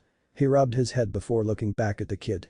What about that collaboration jutsu, or that chakra sword in your hand? Oh, right, Naruto sighed, shaking his head before he looked at him. Remember about a little over a week ago when we were in that hotel, you asked me if I was hurt because lightning struck the shoreline. Jiraiya nodded at the question. Well, that wasn't lightning, it was a Raiju. Silence had consumed the area before Jiraiya gave out a barking laugh and fell backwards. Naruto sighed as ran his fingers through his hair. I knew something like that was going to happen somehow in my mind. I don't find his laughter amusing, Kamina barked out in annoyance. Jiraiya leaned forward once more, holding his laughter in once it receded inside him. So you're telling me that a thunderbeast came down to you from lightning? Well, he's not technically gone per se, he's more in the lines of inside my mind right now. He came inside my body by lightning and well, he's in there with Kyuubi. Naruto simply said. Now Jiraiya was taking this seriously, hearing that it came down to him was one thing, but being in his mind was another. He had never even heard about thunderbeasts being real until now, they were only supposed to be a myth. The loyal follower of Raijin, of all things, ran through his mind. It sounded like a complete farce, but then again there were Bijuu, unnatural beasts of chakra, but hearing that a real Raiju was inside the blonde ninja was just so much to process. Alright, Raiju. In your mind. Okay, he rubbed his temples, so if he is in your mind, then how can you use lightning and wind? Well, he said that my chakra was unique to him, that's why he came inside my mind, because of my unique heritage, he gave me a bloodline. A bloodline to manipulate the elements of storms. I think that's lightning and wind, he says sometimes water, but that depends whether you're by any water landmarks or regions, Kamina tells me. Naruto said the reason he's still inside me was so that he could train me to completely master the bloodline, so I could get a full grasp of its power. Jiraiya furrowed his eyes, processing everything he had heard. He would have to trust Naruto on his word alone, as well as the attack he had produced not long ago. He would have to find some way to make contact with the Raiju somehow, unless he would wait until they got back to Konoha to check Naruto for any mental disorders such as schizophrenia, most likely, if he was hallucinating about some deity in his head and giving him powers. Though Naruto never lied to him and it felt so real now to know. I suppose he also gave you some ideal taijutsu skills to train with? He asked the blonde. Now that one Naruto would have to lie about. No offense to the fox, but Naruto would not hear the end of it from his godfather if he had got two different taijutsu from Kyuubi's memories. Too much of an annoying situation if that were to in fact be the case. Yes, he said, I'm a speed type, most of my skill sets rely on my agility, speed, and with my lean build, I can move faster and thus, strike harder. So he gave me two that would benefit me more than it would him. Naruto lied as he wanted to cut to the chase. He was giving a lot of information as it was, and it was irritating for him not to get all the answers that he wanted to hear. Alright, enough about that, I told you everything I know, now get on with what I have to hear from you. Jiraiya exhaled some air, much of the information he had gotten from the boy proved to have some worth. At least the boy was getting proper training from one other person, or mythical thunderbeast in this case, than himself. It would be up to the man to teach Naruto Fuuinjutsu before the boy would become a master on his own, and in addition to chakra training, resistance training and a little bit of ninjutsu before they came home. Half of the things Jiraiya needed to do were basically in the hands of Naruto's friend. Jiraiya had grabbed a stick and then began to draw on the sandy earth, showing three symbols, a fan, a spiral, and a symbol that resembled a forest. For starters, let me give you a brief detail, I suppose. Before the elemental nations came to full existence, there were two clans that were great rivals, the Senju and the Uchiha. They were also considered to be one of the oldest clans of all the elemental nations, aside from two other clans, the Hyuga and the Uzumaki. He began to draw a circle around the three symbols. So far, from what I can tell, was that the Uzumaki clan, the Senju clan, and the Uchiha clan are very close to each other, meaning that they might have had a closer relationship in the past as far as I know of. However, blood-wise the Uzumaki clan and Senju clan are distant cousins of one another, though different, they hold quite the same amount of blood. So I'm related to Bachan in a sense. Naruto cut in as he frowned, another reason to be irritated at people's lack of honesty. He had a feeling he was going to be irritated even more. Does she know? Most likely, she knew your mother, so it's obvious that you're cousins through her grandmother. Her grandfather was the Shodaime Hokage, her granduncle was the Nidaime, her grandmother, the wife of Hashirama Senju, was also an Uzumaki, as well as the first Jinchuriki of the Kyuubi no Yoko. He said to Naruto as he saw the blonde's wide reaction. Not many knew that, but old man Tsurutobi gave me information on past Jinchuriki for the sake of getting any information on what it would be like if you had control of Kyuubi's chakra. Though I think telling you that you should wait until you are more prepared, more trained. Out of you and the other Jinchuriki, Mito Uzumaki was the only one who had full control over the Kyuubi chakra before she died during the transfer process to make a new Jinchuriki. He said. The Kushina Uzumaki. Naruto thought for a moment as he spoke, were there any other Uzumaki in Konoha other than her? Aside from herself, no, from what little information we could gather, quite few of the transport boats had survived the onslaught from Kumo and Kiri, while most of the veteran shinobi, including the leader of the village, fought to protect the homeland. It was a long fight, but as you can see this was the result. Saying to Naruto as he looked around the ruined village. Far as I know, the clans that resided in the village and the handful of surviving Uzumaki had either gone to the other major villages, changing their names, otherwise being scattered across the lands, forgetting their clan legacy. Kushina was no more than 7 years old when she came to Konoha. Your mother became the second Jinchuriki after shortly coming. Naruto lowered his eyes and closed his eyes, he figured that Kushina would have been his mother. It sounded so obvious, but he didn't want to simply accept that his mother was Jinchuriki as well, it hurt to know the outcome. As I said before, Uzumakis are well known for their high stamina or longevity, you could say, as well as their mastery of Fuuinjutsu. Your mother was chosen to become the next host because Uzumakis had long lives, so holding the Kyuubi for long periods of time kept people at ease for those who knew. Also that she possessed unique chakra, her chakra was able to suppress the chakra, such as a tailed beast as powerful as Kyuubi. Yet even as a Jinchuriki that never brought her down, it made her stronger. The old sage smiled slightly. The more I see your hyperactivity, the more I see her in you, just as well as the amount of stamina you carry. Your chakra itself is large even for an Uzumaki, because you are a child of a Jinchuriki, but holding Kyuubi inside you gives you much more chakra than ever before. Alone, you could have cage-level reserves by the time we are done with your training.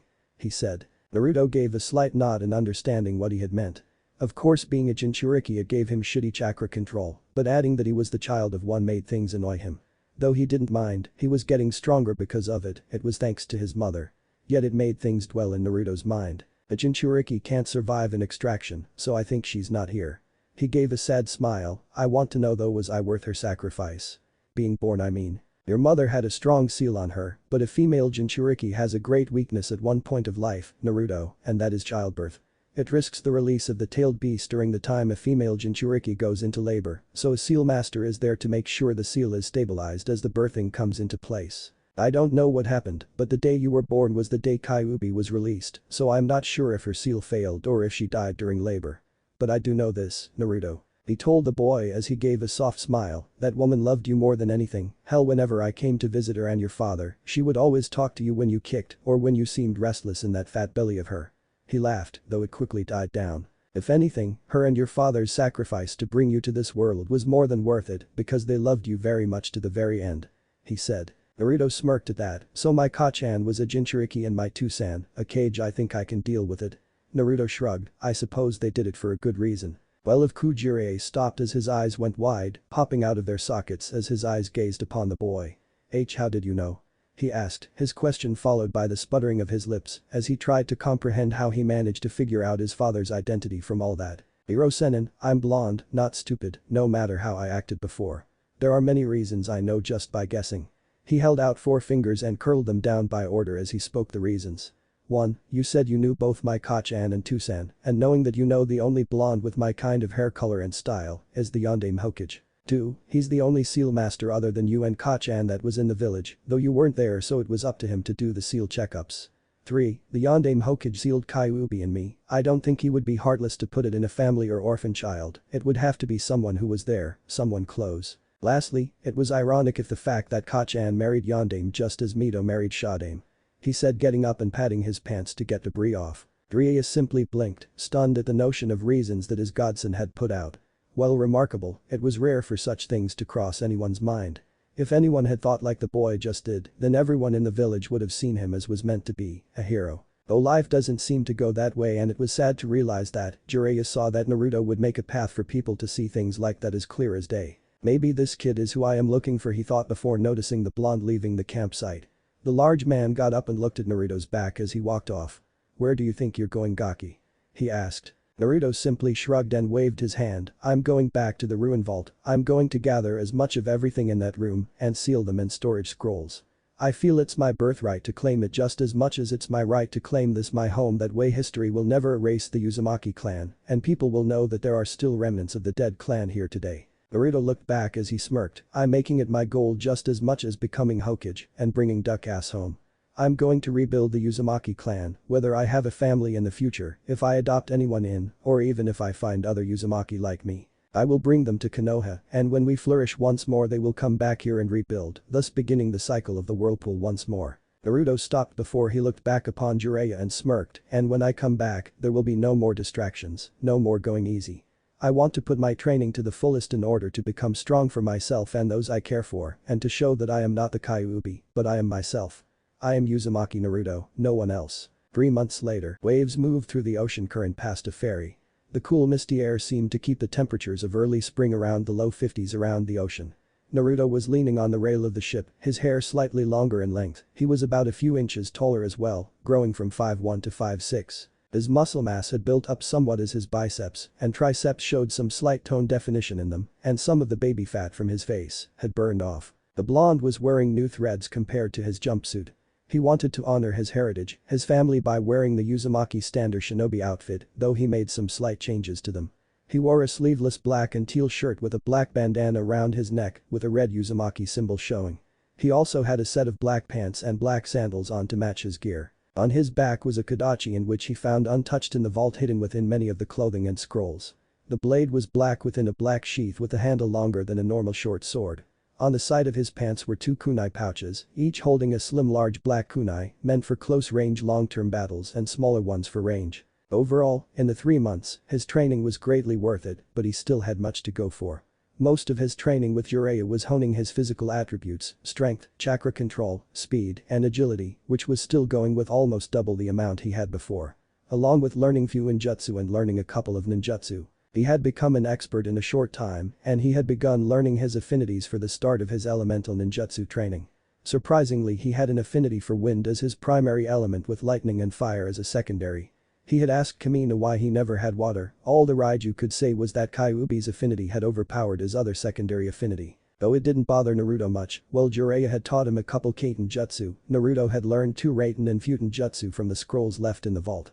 He was thankful for that since when he had learned more about his heritage, he had found that most of the Uzumaki clan bore a water affinity with earth or lightning as secondary. They had little Kaiten users in the village, which was surprising to know since quite a lot of people held a Kaiten. Other than his training with Jiraiya, his training with Kamina had gotten him to great levels.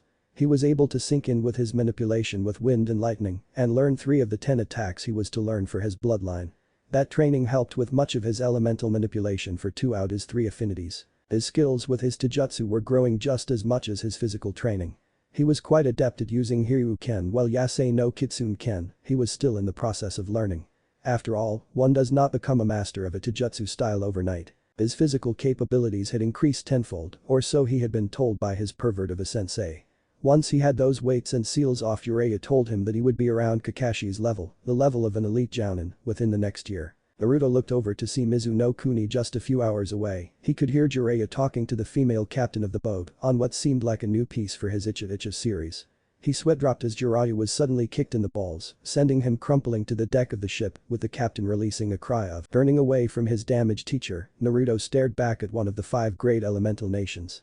Once they get to Mizu no Kuni, Naruto would hope to expect more growth and development for him. As well as the wonders of what would Kurigakure be like after a couple years in being in a civil war. Naruto couldn't help but bear a fox grin on his face. And what if Naruto has lightning and wind chakra council bashing? Thanks for watching my video till the end. If you enjoy this content, then do consider subscribing to my channel and leave a like if you guys need the next part, comment down, and thanks for watching the video and see you guys in the next video.